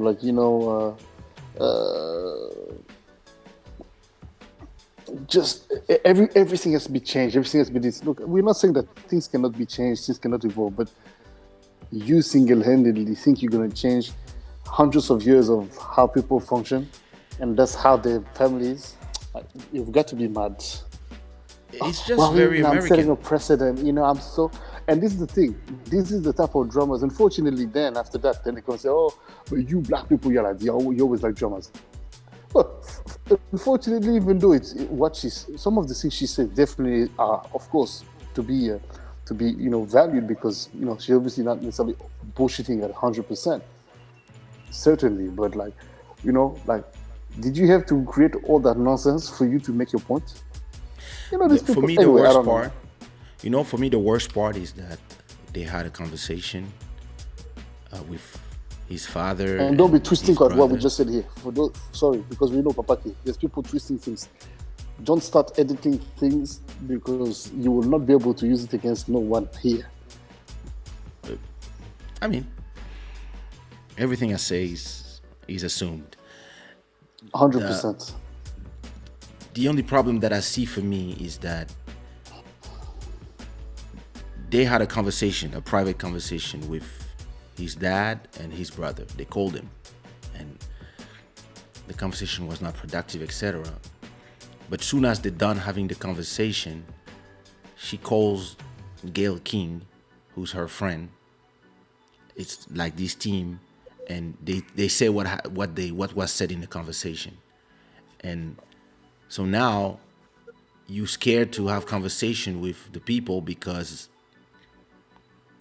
yeah, it's American media will get the information of what you are trying to fix privately, because it's a family matter. And yeah, I mean, but that's the different of point of views and educations and societal ways between UK and Americans. They don't see the things the same That's true. way. You're right. But I just think that it's not obviously discrediting her, because obviously I don't know their life, and it doesn't really interest me. But I just think that unfortunately we see too much of this thing where it's like culturally people. I think at a certain point, and this goes down to very simply considering the fact that before y'all start messing with each other and fucking each other, understand that you're about to enter someone else's culture and someone else's way of functioning. So if you're not ready, just fucking take your path and stop bothering people. Because at the end of the day, yeah, You What might about like love? it. Ah, fuck love and that matter, man. With all due respect, Eh, it's what not gonna happened to work you? because the love is You, not gonna you work. used to be romantic. I am romantic, but this is not. This is fundamental. It's like if you're Bantu, and you've been raised to be a man, and not even Bantu, just you're a man with a certain approach. You might be looked at as a little bit macho or whatever. It's not going to function with a woman that wants to make the complete opposite of what you are, what you've been raised to be, or what you used to be around. Oh well, this is toxic. This is no. Don't mix things. Don't mix toxicity with just a way of behaving in life and trying to hold yourself accountable and try to really be the man or the woman that you've been raised to be. Hi. No, you're gonna come and try to change people's ways. No, man. Love at this point. That's what I'm saying. Please, sometimes if it doesn't work, it's okay. Let it go. Culture. You don't play with culture, man. No, because certain cultures function, but some cultures don't at all. I mean, it's Oh, we're gonna make it work. We love each other. Please. There's always gonna be somebody that's gonna have to sacrifice something for the other. We it all have to depends. sacrifice a little bit, but Yeah, well, people can evolve. I believe that evolution is possible. It's just that you don't force it on other people, and then it's how you're gonna do it. If you decide to people are go gonna hate inside me of after the, your life. no, they won't. It's a safe space. I just see that the comments stop because all the women are like, "What the fuck?" But I believe that depending It's on okay, sisters. We it day. depending on what you're gonna find on the other side and vice versa. There's a big difference in doing it privately and bringing change, or maybe just realizing that people just don't want you in this family, and this is complicated because now Yep. you have to choose between people you love and people you love, and doing it with using the media, and this is something completely different here. I believe that one being American, they're used to using the media to have what they want, and when you are English, you are used to doing things in a different way and being diplomatic about it, and that's where the culture clash comes, and this is why a lot of people in the UK are like, they didn't need to put us under the bus and just like do these assumptions of racism. Now everybody thinks like every American is saying, yeah, they're all racist, da, da, da. and Because and in the nowadays, U if people assume and you're accused to be, you stand guilty. Since yeah, when? and in the US it's different. The people in the US, they're all like, yeah, yeah, go do it, because she pronounced the two magic words: mental health and racism. Racist. And this is just those things, and she went to Oprah, she's the queen of doing those. It seems like you're in the couch, Ooh. etc. So Yeah. and it's just, how much money has been made already, No. not by them but by Oprah. 60 million Huh? from sales of the interview to different channels all around the world. 60 million has been Yeah. made. And how much are they making from that? Them, I think they made 300,000 apparently. But, Idiots. Idiots. no. You're gonna put your family under the bus for $300,000. Wait a minute. They have a Spotify deal. They have a Spotify. Which No, is gonna they do have what? they have a Spotify deal to do a podcast, and they're gonna be paid like 50 million, I think. And they have a Netflix deal for 100 million. And they have a Apple Music, of an Apple TV deal with Oprah about mental health and stuff. So if you look at this point of view, this is actually a power move, because now you put yourself in the center of attention, and now all these people, you can create content for this company who are like, oh, perfect. like, because it's the attention economy. So I think her plan is, for her, is perfect, because she doesn't speak to her family already. She doesn't give a fuck. She has her mom, and it's just the other one who's, maybe it's like, I didn't like them anyway. Who knows? So it's kind of a, you know. I'm sorry, man.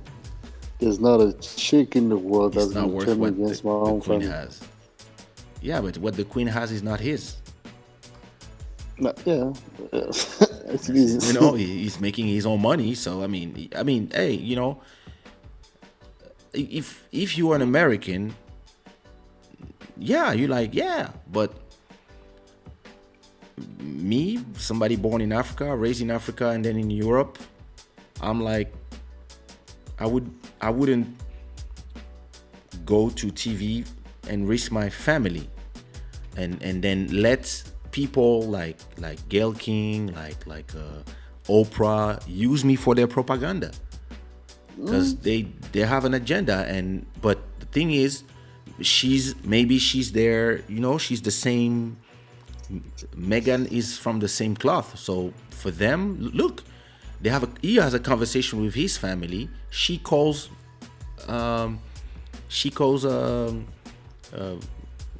King, Gayle King, directly to say, oh yeah, they had a conversation, and she just reports on American news about the monarchy of your country. It's the head of the state, and it's like they don't care, and they will just. And so now you have your father speaks to you privately, and now he's going to be afraid to speak to you, because then your wife will tell it to the others that will talk it in American news, when we're talking, shut your mouth. and we're talking about the head of a state. So it's a little reckless, and I guess they don't care, you know. American propaganda is serious. You really have to see through the BS. Indeed. Soft power, is saying Joel. I think, I mean, it feels like we will know in the future. I understand, like, listen, I mean, when you love your wife, and she's the mother of your children, you will support her, and you will protect her. And some people now are saying, and some people in the UK now, a lot of journalists are saying that, yeah, she just got in there. Maybe, you know, once you go black, elle a fait la toupie.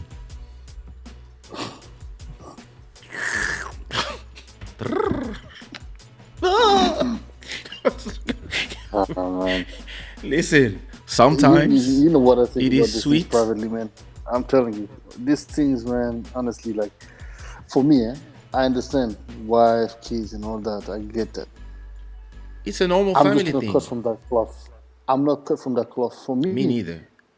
as Family you said, is family. you know, I love if I have my wife, my kids, I love them. There's no their priority in my life. But you're not gonna turn my father, my mom. Hey, mom, are you mad? Are you mad? Are you mad? You're not born. The one who's gonna, you're not born yet.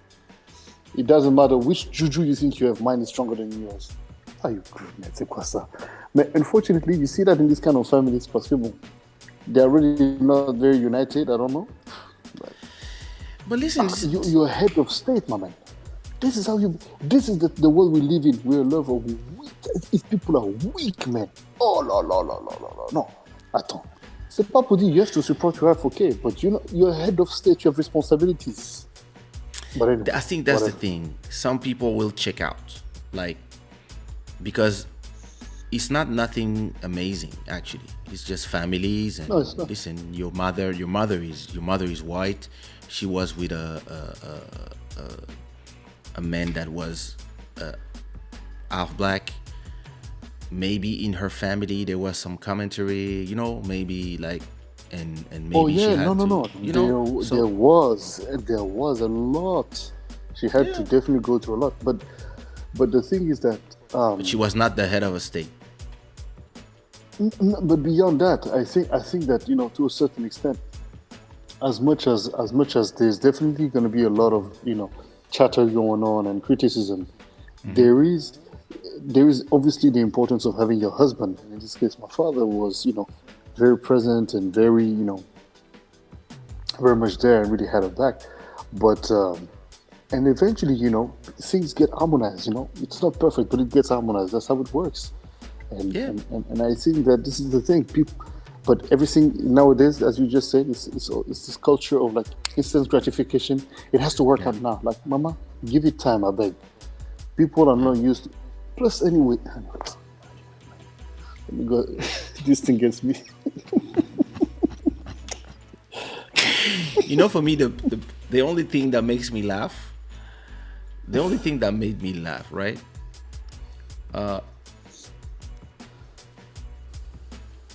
Is when I look at Black Americans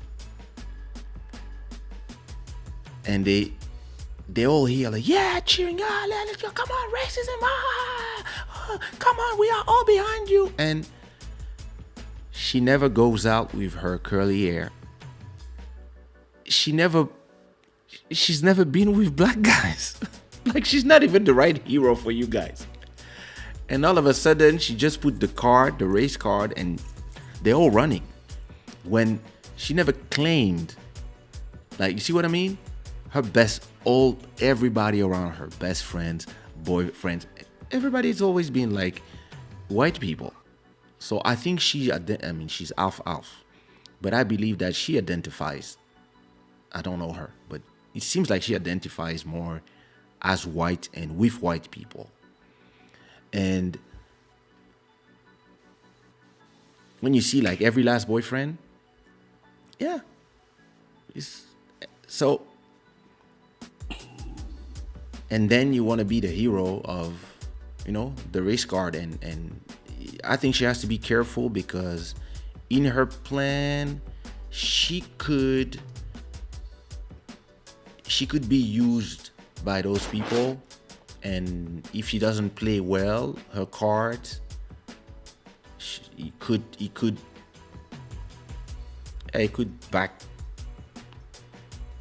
backfire on her. But it is what it is, man. It is what it is. What are we gonna do? It's none of our business. I hope that they protect their family in all of this. For me, that's what is the most important. You made your choice, you made your bed, you're gonna have to sleep in it. And especially for him, because she her family is him and the kids, so it's gonna be him that will have to assume, and maybe with time, things will be better with his family. I hope for him, because time goes only one way. I was having an interesting discussion today on Twitter about Quavo and Saweetie, that break up. And after they break up, the guy, he offered her what's the name of this car? A Rolls Royce? No, a Bentley. He offered her a Bentley, and now that it's over, he took the Bentley back. I'm gonna take the dog. One second, I'm gonna open the door for the dog. One second. Continue. I'm listening. What so much lack of respect. Man, that's when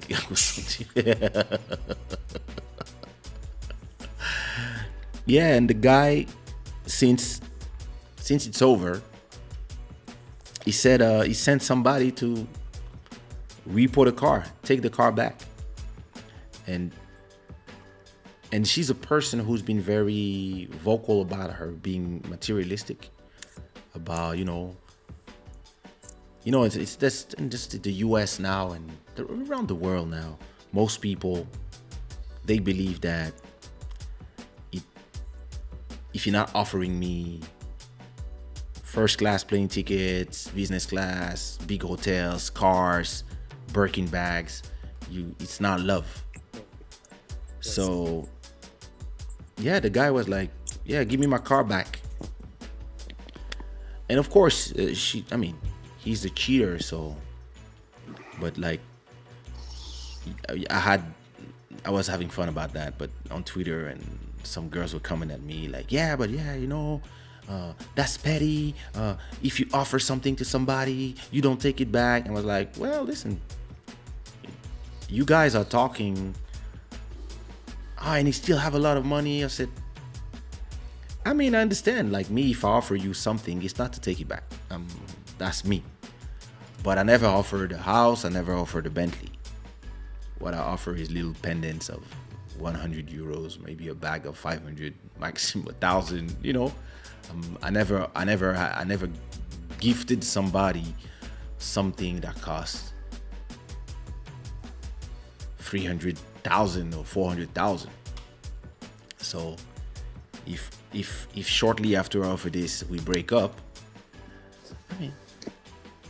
I mean my mama didn't raise me to take gifts back. C'est péché. But we're talking about a bunch of people who they all are new rich people. And on top of that, I think I'm trying to let it go, but he's here talking. It's not me. I want to talk about my subject. He's here hijacking my life. It's not me. Whatever, let me continue. Sister Kat, I'm about to go to bed. Don't worry. He likes it. Huh? You like it, Kaysha, don't you? This is our normal conversation until we fall asleep. Sometimes you fall asleep. I'm still on the phone talking, and then I hear. And I'm like, yo, sorry. Yeah, exactly. I agree. I say, go to bed. Or sometimes this is in my opinion, and to echo what you're saying, and I think this is the thing. This new generation, right? And I was actually thinking back a little bit on that matter. I think we have what we deserve, and we have what we actually wanted. This all instant grat, we actually have created this monster. It's just that we created this monster from a point where we were unaware of what this new generation was going to be, because we looked at it from our perspective, forgetting that this new generation, the younger folks, our kids, future kids, my not yet to be kids, but your kids. I still have one in my balls ready. You see what I mean? So it's like those kids, we just didn't know what that life was going to be. Like, for example, this whole thing of like, the woke fathers now. Fathers, especially within the black communities, which is very important. The sense of fatherhood, which has been, inculcated or ingrained via this super massive social media pressure, is a good thing in a way, because it forced a lot of men to really step up their game. But at the same time, there's a lot of fake. There's a lot of guys that put Instagram pictures of them with their kids, but it's just a fucking picture. And then they're like, get the fuck out of my face, motherfucker. Pretty much, right? So there's a lot of like clickbaits, and I think that unfortunately what we're having is a society of appearance, which is exactly what we started. And for which we are responsible. And then now we're like, oh shit, this got bigger than we expected. What can we do with it? But bro, what we wanted, remember, man, Amazon, like if we wanted to order anything, especially look at us in Africa, for example, we would have to wait or have somebody that would fly. Maybe once every other whatever, or go on vacation during the summer, if you were lucky to be going, get your stuff, and then you would have to wait another year until you could. At least that's how it was for me. So, man, now we have everything that, literally at the tip of your finger, and it's like, boom, you got it. It's the society and of the look, dopamine. You can select exactly, and you can select a sexual partner by swiping right or left. Are you fucking kidding me? How many apps do you use to do this? I don't need none of them, but yeah, I mean, I saw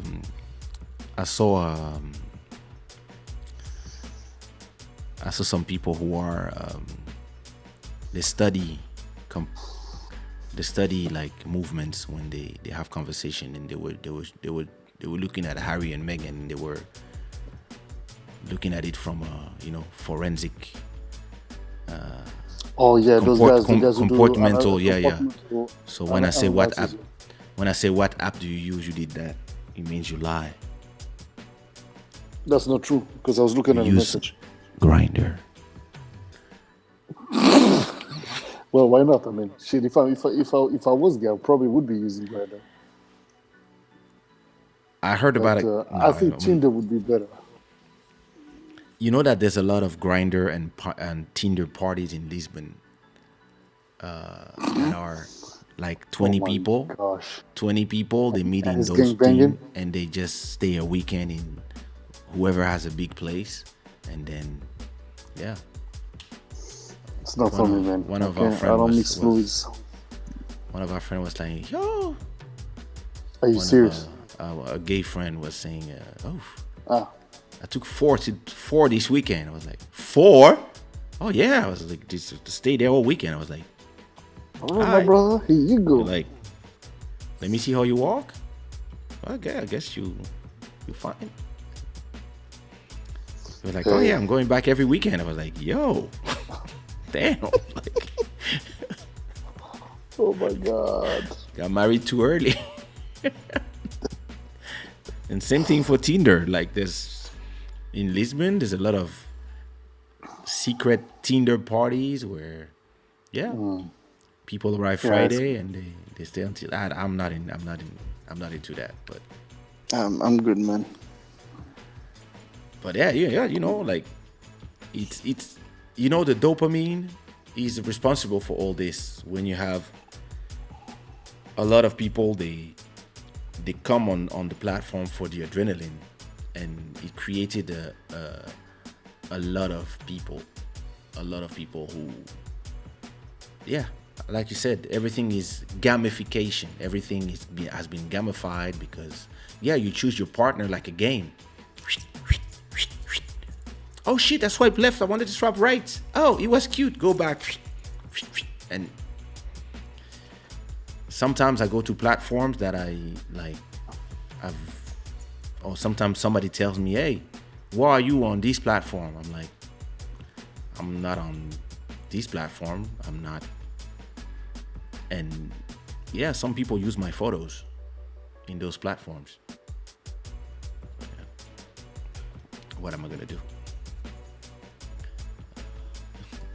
Joël, ses oreilles de religieux sont choquées.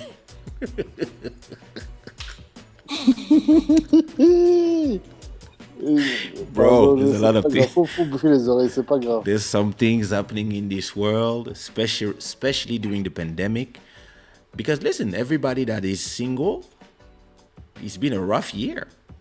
No, I mean, honestly, sorry, I'm talking for you. Like, no, you've been good. You've been receiving a lot of menace from a lot of crazy people. So I guess it's business as usual for you. Who are you talking about? Nothing.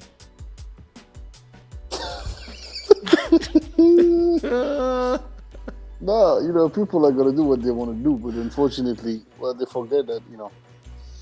I think ultimately, there's a sense of like wanting to belong and wanting to be validated by another person that leads people to really feel Strangers.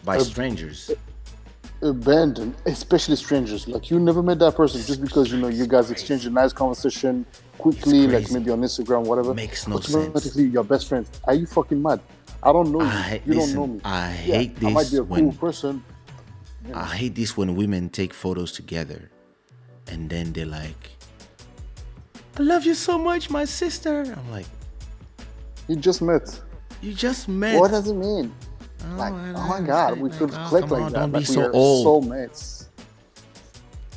No, That was my sounds wife good. like 7 years ago, when she was meeting some new people, and after a week they were doing photos, and she was like, "Oh, love you so much, my twin sister," and I was like,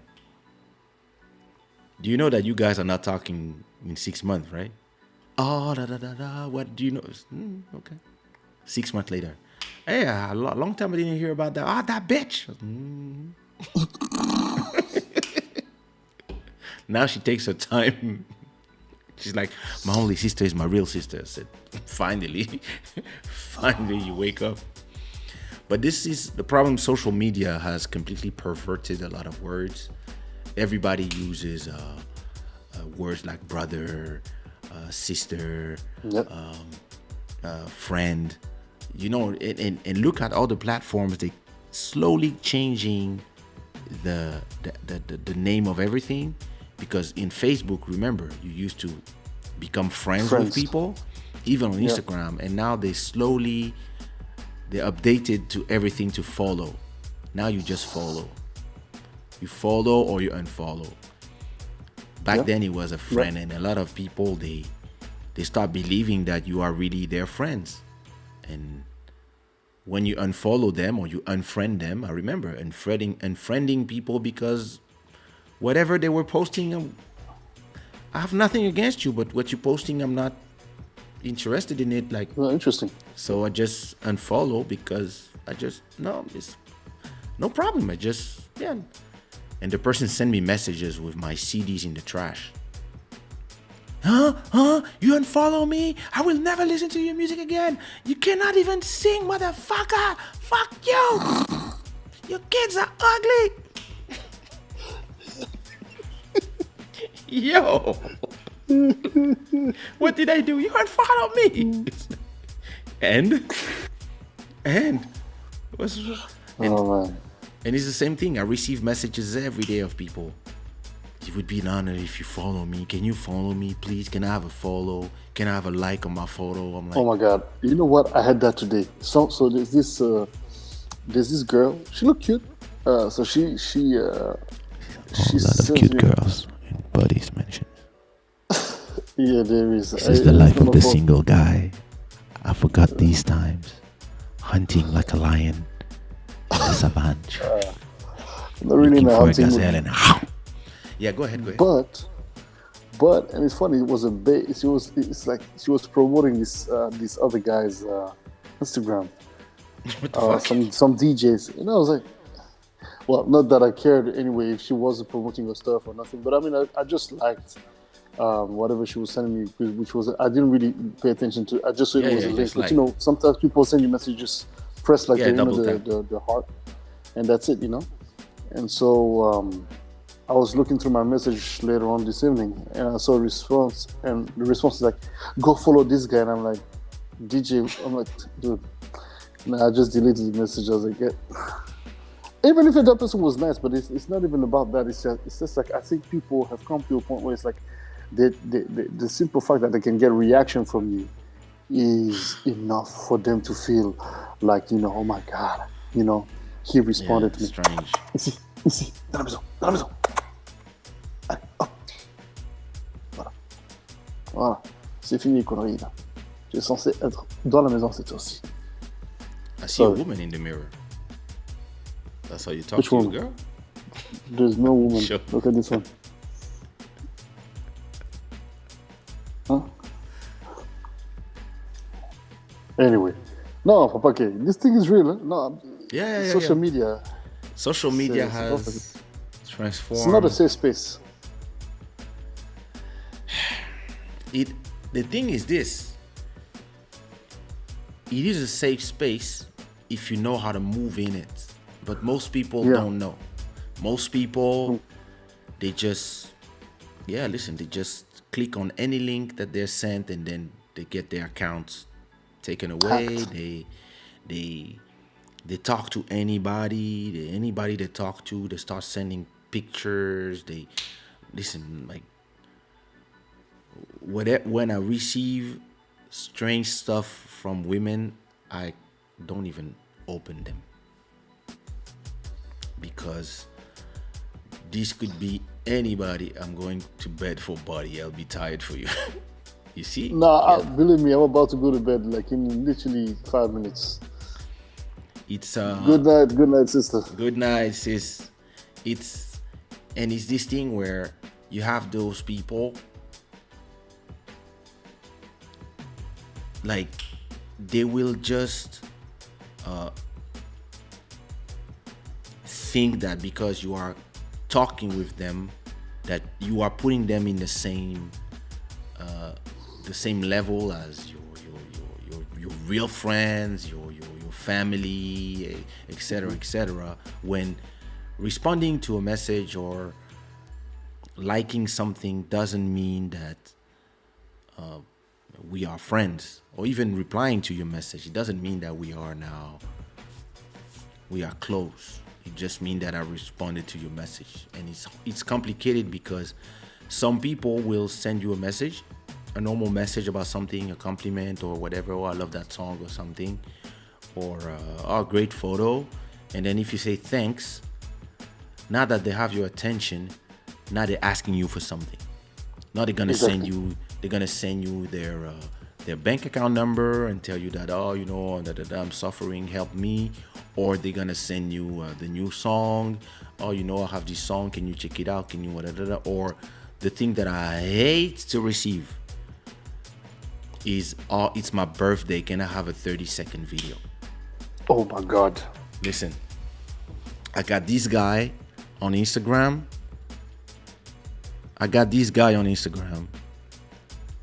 He sent me a message. The message said,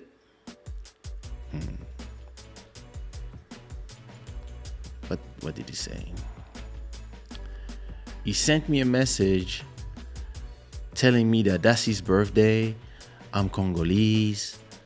Can I have a video celebrating my birthday? I watched the message and didn't reply. And then he replied, hey, father, Daddy, I just wanted to ask you a little service for my birthday. Just take 30 seconds of your time to make me a video to wish me happy birthday. This is my name. Hey, father. Daddy, please. What's wrong with these people? Not your father. And then he's like, please, just father, just a little video for you wishing me happy birthday. And then the same in French. And I'm like, what's wrong with these people? Like, and what they don't get is that if you do one for one person, then you have to do for your 200,000 followers. But yeah. Well, if they all pay 10 euros. There's an app. Do you know this app? There's an app, and I'm about to set up this thing. There's an app called Cameo. This one. Oh yes. Cameo. Yes. And people, you decide how much. You create your account in it, and when somebody wants, so I just did my account already, and yeah, you decide a price, and when somebody needs a video, whatever, you just send them a link, and they pay, and yeah, maybe, you know, maybe that's what I'm gonna do. Send that to your son. I'm gonna send to my son. Here's the link. Be well this evening. I will be listening tomorrow. Bless Nikki, us, I'm just listen. I just added 3 of Nikki's songs on my playlist, but nice. Yeah, because you know you have to support the sister. But 100%. and I put it in the good playlist with 5,000 followers, the house music one. Nice. But I see that only because Buddy is here. She appears, and yeah, it makes me sad. No, I think she's subscribed now to your channel. I believe. I don't know if she subscribed. Let me see. If she hasn't, we will have to. I cannot see from here. Yeah. Make sure you subscribe. We'll verify tomorrow. Yeah, I'll verify. Well, Papake, I'm gonna let you talk about your Evergreen conversation. I'm curious about that Evergreen, man. What is that about? I thought you were going to sleep. No, I'm going, but I just want to know. It's like a movie. You want to know at least the synopsis of it, quick. I cannot. I have to start from the beginning, and then you can watch. You know, family, Evergreen content. Blessed evening. Papake, merci beaucoup pour l'invitation. It's a pleasure. Congratulations again Everybody Thank you, put bro. some fire in the chat for Body. And for those who didn't see the online festival Offering God Soul Weekender, yeah. offering God Soul Weekender, make sure you go to Body Sadva's channel and you can watch the replay of one of them. No, they can't even watch any of them because it's all blocked. Because Both of them? Yeah, both of them. Yeah, I disputed all the claims, and I'm gonna re-upload starting tomorrow all the videos, one by Yeah, one. we upload them one by one. Every mix. That would be cool. Yeah. All right. Bon. Bon paquet. sommeil. Merci, Big up. Dalia. Merci. Bonne soirée. Have a good night, everyone. Blessings, yo. Peace.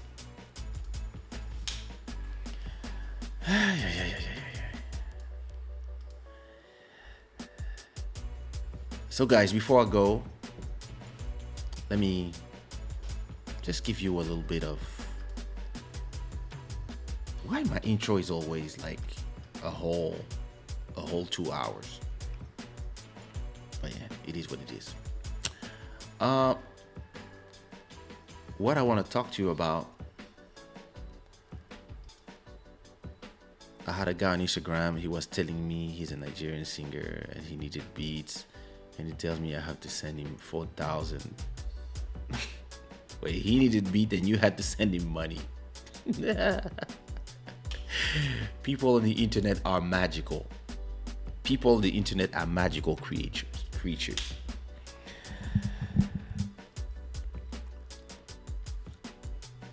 Listen, evergreen content is something that I believe that some of us who have YouTube channels, some of us who are content creators, in terms of content creation, you have two types of content. You got content that is for immediate use.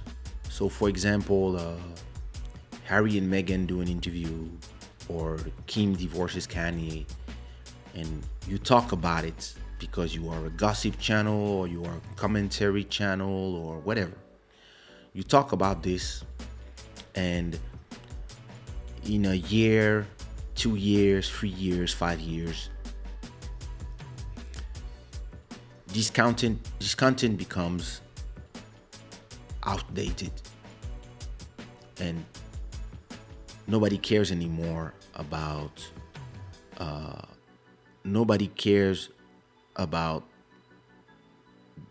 this content, because it's not, let's say Kanye now has a new girlfriend and Kim has a new boyfriend, or Meghan and Harry, yeah, let's say they went back to the family, they all made up and everything is fine now. All this content is not interesting to anyone anymore, and it's gonna be so the content you create when you are kind of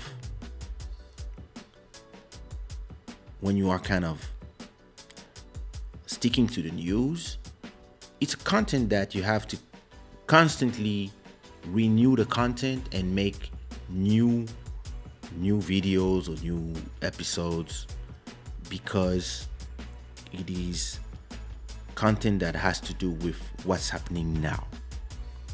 And what I think that is interesting about going in the strategy where you are creating evergreen content. So what is evergreen content? Evergreen content is content that is always green. It's always fresh, because it is not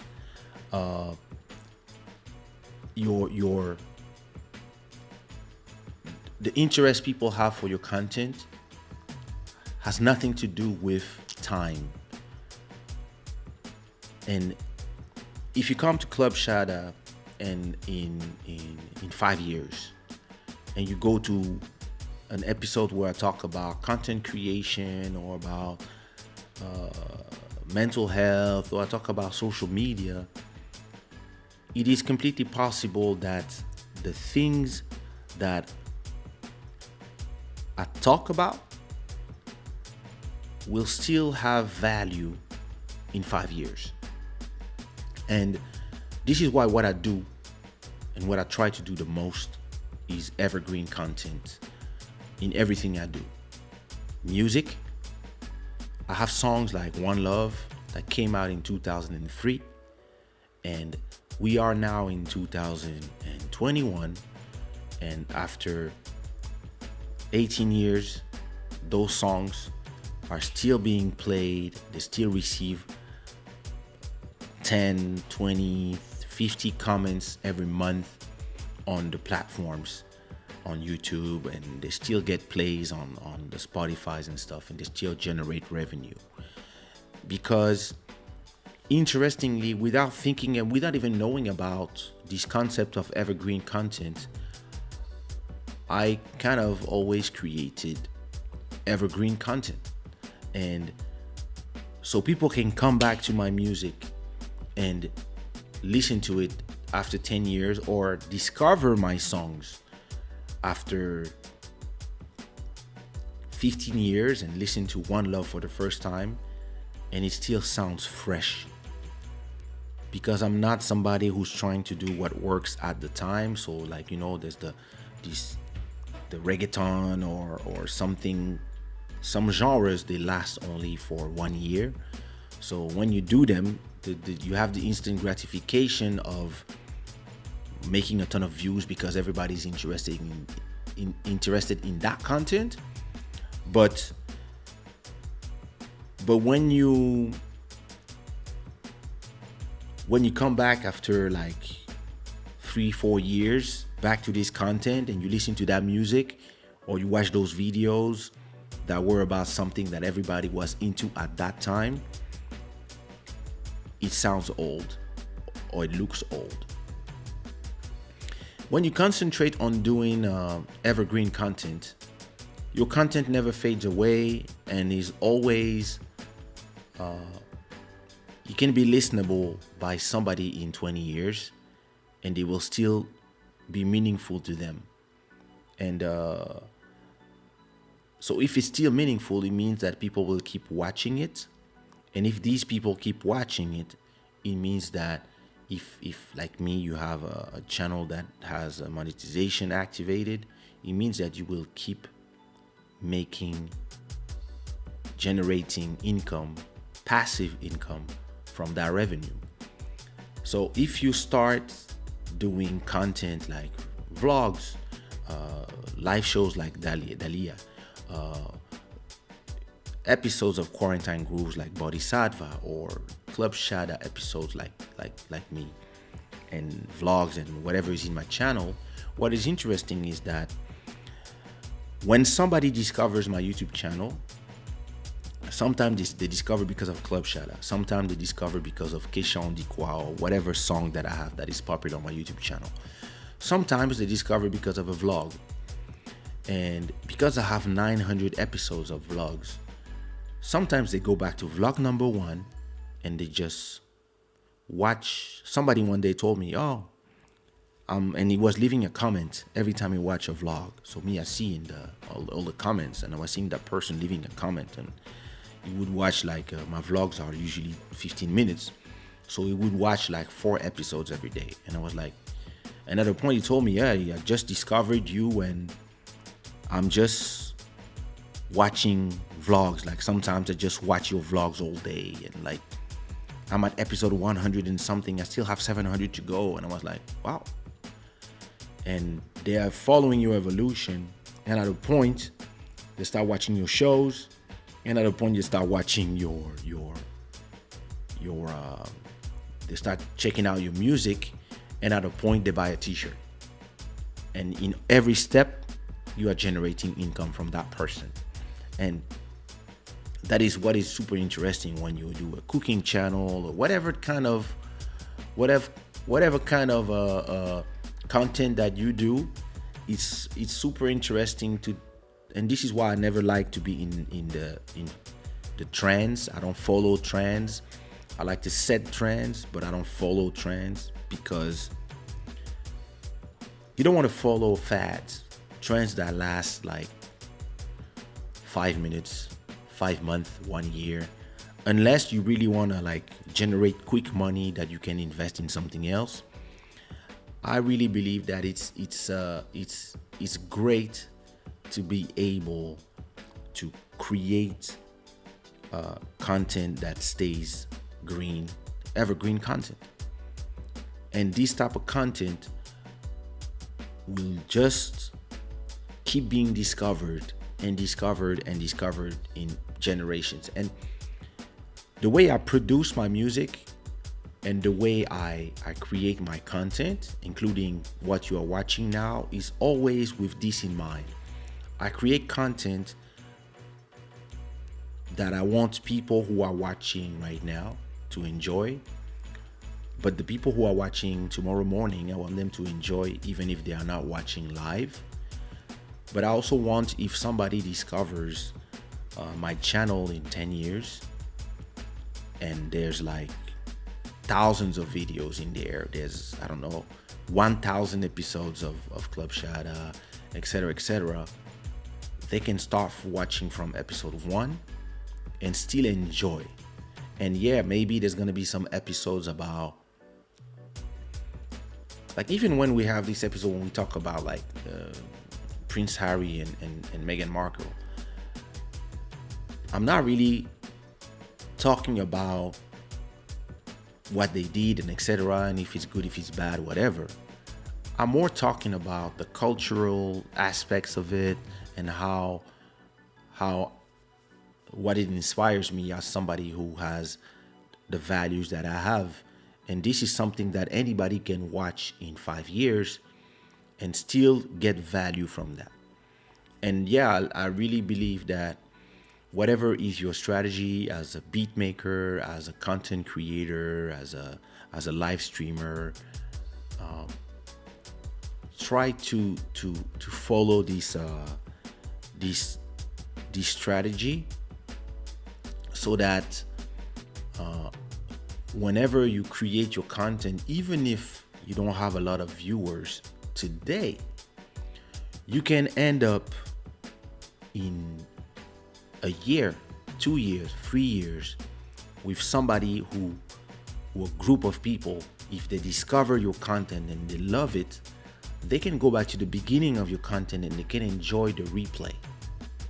And this is why, like, anybody can go to Dalia's channel, for example, and the conversation, the subjects that she has are subjects of society. Even if societal things can change with the years and with because yeah, this is life,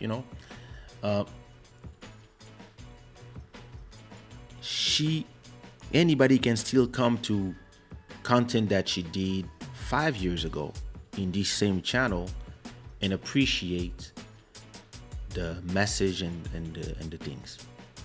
And that's what I think is why, once you understand how that you can create content that is going to be meaningful forever, or at least for the next 10, 15 years, it means that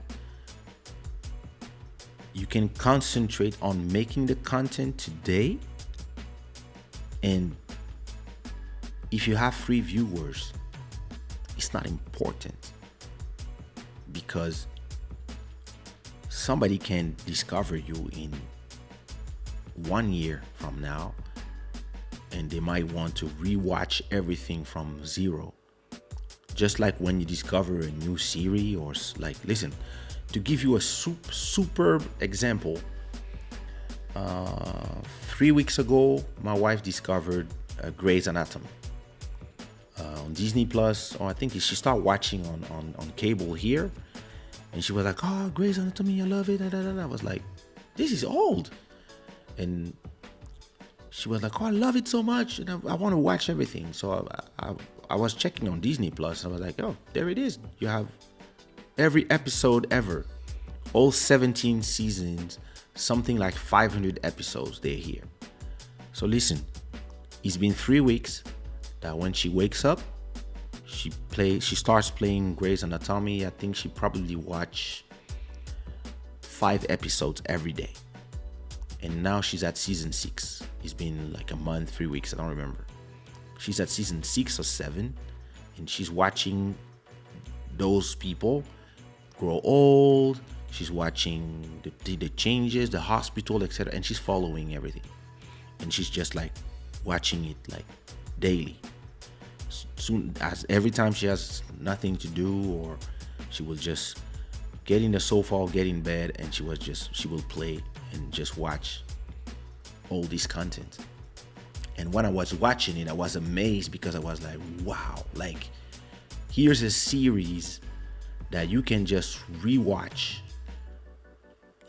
almost 20 years later, and you can start from zero and continue until today in the new technology. And you can see every season in the beginning they have pagers, and then at a point they will start having mobiles, and then probably by season 10 or 11 they will have iPhones, and there will be the internet or Google, etc. And that is what is super interesting. And yeah, this is what I'm trying to do with this channel. I'm trying to create content that will keep being meaningful for years and years and years. And I know I did it with music. Like, I've created hundreds of songs now, and today I have people, they only love my old songs. And yeah, it's there. Go enjoy. Those songs are timeless. Some people only love the new songs, Malembe Malembe, and they don't know the old songs. Some people, they know the songs from 20 years ago, like Telephone, Bounce Baby.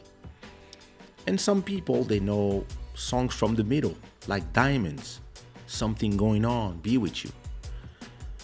And some people like everything from the beginning. Some people, they are the same age as me, they grew up with me, but the content is still listenable by everybody.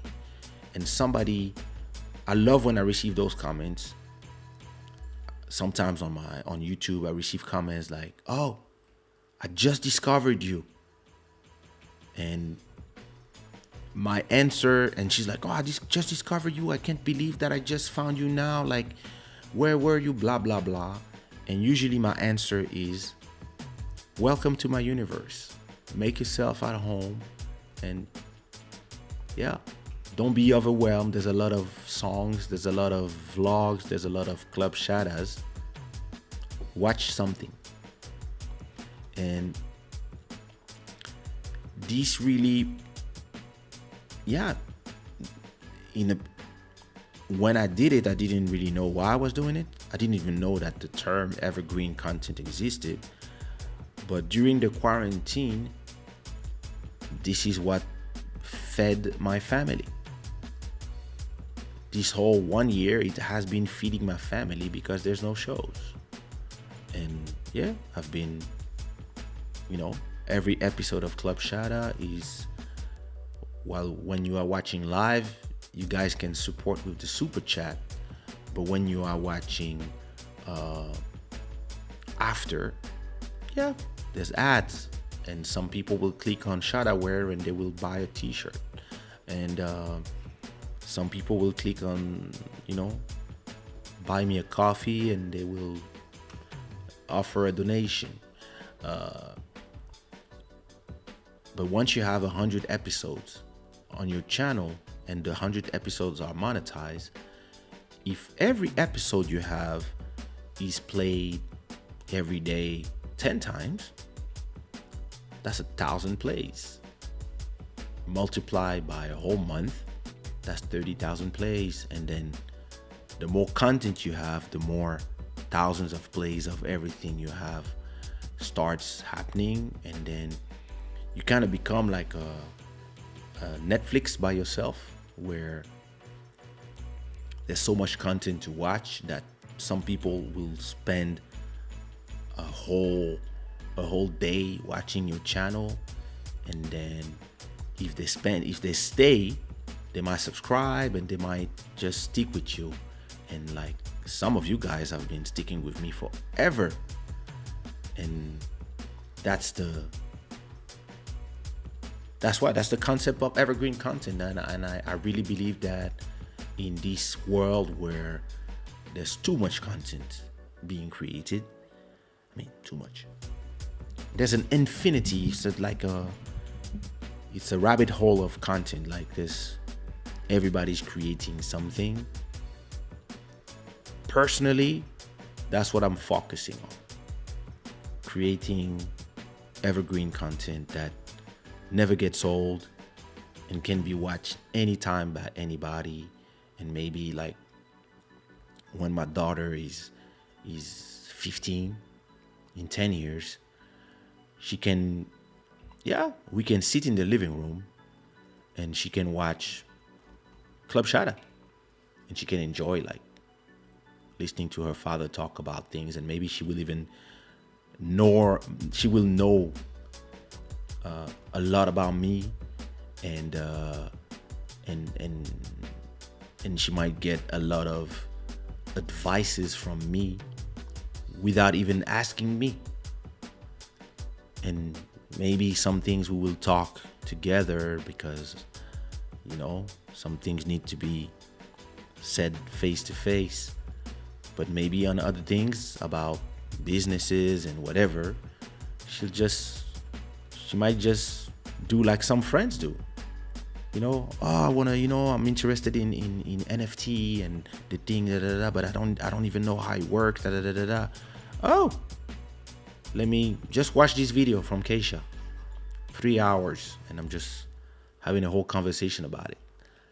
And that's beautiful to be able to have these content. So if you're in the content creation business, I think that you should do the same thing.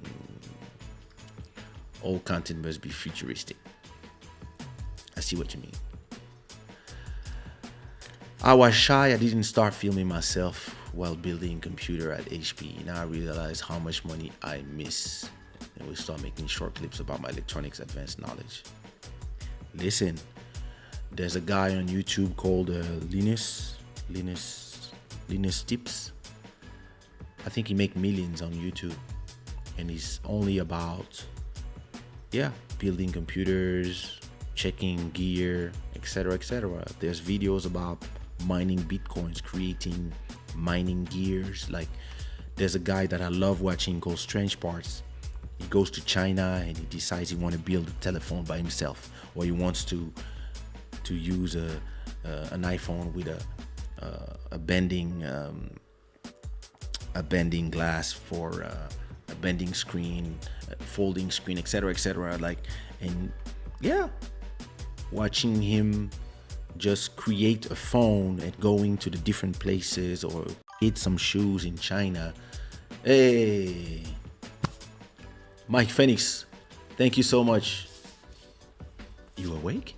What are you doing awake at this time? Mike Phoenix is our stream boss. Listen, this guy, almost $200 in 1 month. That's what I'm talking about. Thank you so much for your support, brother. And like I was saying, when I watch his content, I get a feeling of, what's the word? It's not satisfaction. I get a feeling of, it's just, I just don't do anything and I just watch it. Going in China, going in the small market, finding all the parts and trying to build an iPhone by himself. That's amazing to watch. And checking the different technology around the world. And listen, I'm really glad that I can talk about something today. I can talk about a show I did somewhere, and I can find the video on my YouTube channel. That's beautiful. Listen, Mass Electronic, you should start doing it.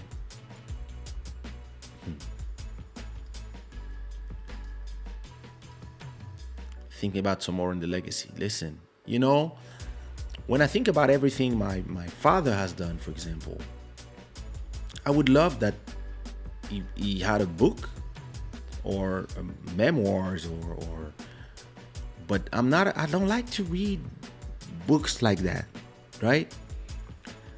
But if he had a YouTube channel where he would talk about politics and Congo in the 60s, Congo in the 70s, independence, the 80s, exile, all these things. You see what I mean?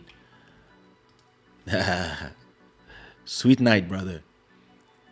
I would love to watch that because I have so much inspiration and so much admiration for my dad that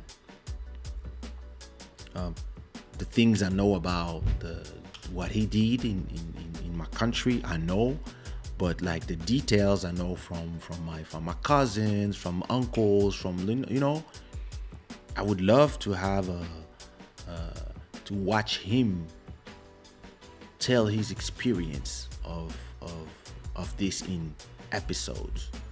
I would watch that every day. I would love watching that. But yeah, that's not his thing. He's not a man from this era of filming everything. But I love the fact that in 10 years I can sit down with my kids, and in 10 years my son is 28, my daughter is 14, 13, and we can sit down and we watch Club Shada episode number 54. Or I want to talk to them about something and whatever, or I can tell them, hey, 10 years ago I said that what we are doing now would happen and the phones would be like this, wait a minute, let me find it, and then we watch it all together. That's amazing to be able to go back to I mean, and before I go, let me give you just a quick example about this. Yes, you are building that channel. I know. I was actually thinking about your content, and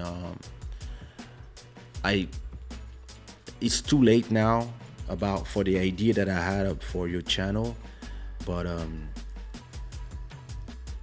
I thought that for your content that you are doing with Dalia and your brother,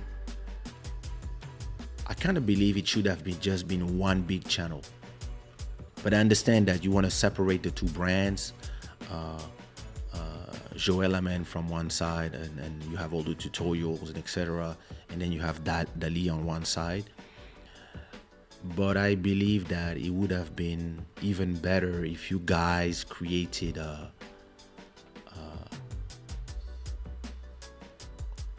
maybe a brand, and then you had all your content in the same place, so you can all profit from all the followers of your channels. So, but maybe because the content is different, because Dalia is more like a talk show, and then what you do is more tutorials, maybe it's better to separate.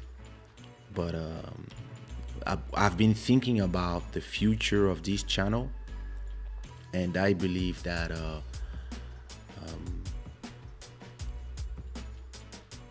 I might want to have like maybe a second show, maybe Club Shada on Sundays and Wednesdays, but maybe a Friday I can have another show, but not by me.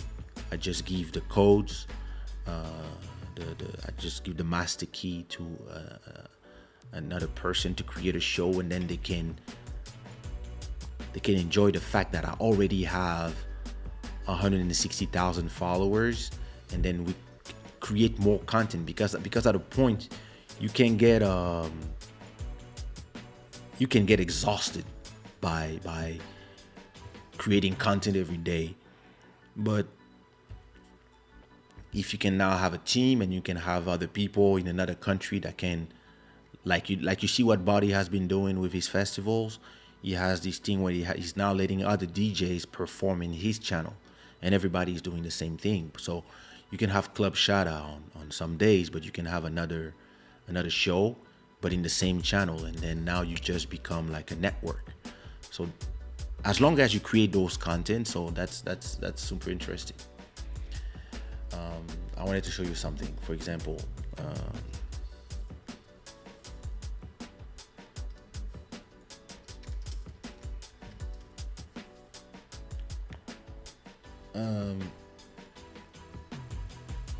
you see, for example, like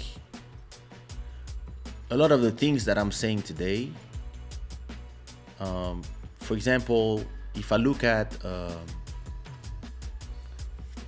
my Inspire series, a lot of the things are becoming now episodes of Club Shada. You see, ambitions, humility, being independent. You see? Two differences. The dependent, if I can call it like this, business is that basically you're signed to some company. They invest on you. And what it looks like, 2014. And what is great is this content. Yeah, I can still take this content and put it on Instagram today and it will still work. That's what is beautiful. It's just that people will be like, fuck, you how many kilos you got since then? 10. So yeah, think about it, and tomorrow the kid has school, so I'm going to bed. Yeah, I have to invite my dad. Actually, I'm going to Congo. I might do videos with him when I'm there. I'm gonna see if he's down for doing something. Yeah, sure, no problem, bro. Spoke with Mountain yesterday. Let's give it a try and see how people react. Well, guys, that's what I had for you. I hope you enjoyed this content. I'm gonna go to sleep because my daughter has school. Let me find something good to play to you. I'm gonna play you something from my album Best Western Score under the name Angel City, and I'm gonna play the song called King de la Savane. I will see you when I see you. Next show is Wednesday. So yeah, I'll still be in Portugal, but then on the 29th, I'm going to Congo. So I'm not gonna have Club Shada for 10 days. So yeah, listen, we'll see what we do until then. Thank you so much for passing by. Big up for Buddy and Jojo Flores for coming to the show and talking about their thing. And I hope that this conversation about Evergreen content was interesting to you. If you find it interesting, leave some hearts in the chat. See you Wednesday for Club Shada 98 and get ready for episode 100. Peace. That's not what I wanted to play.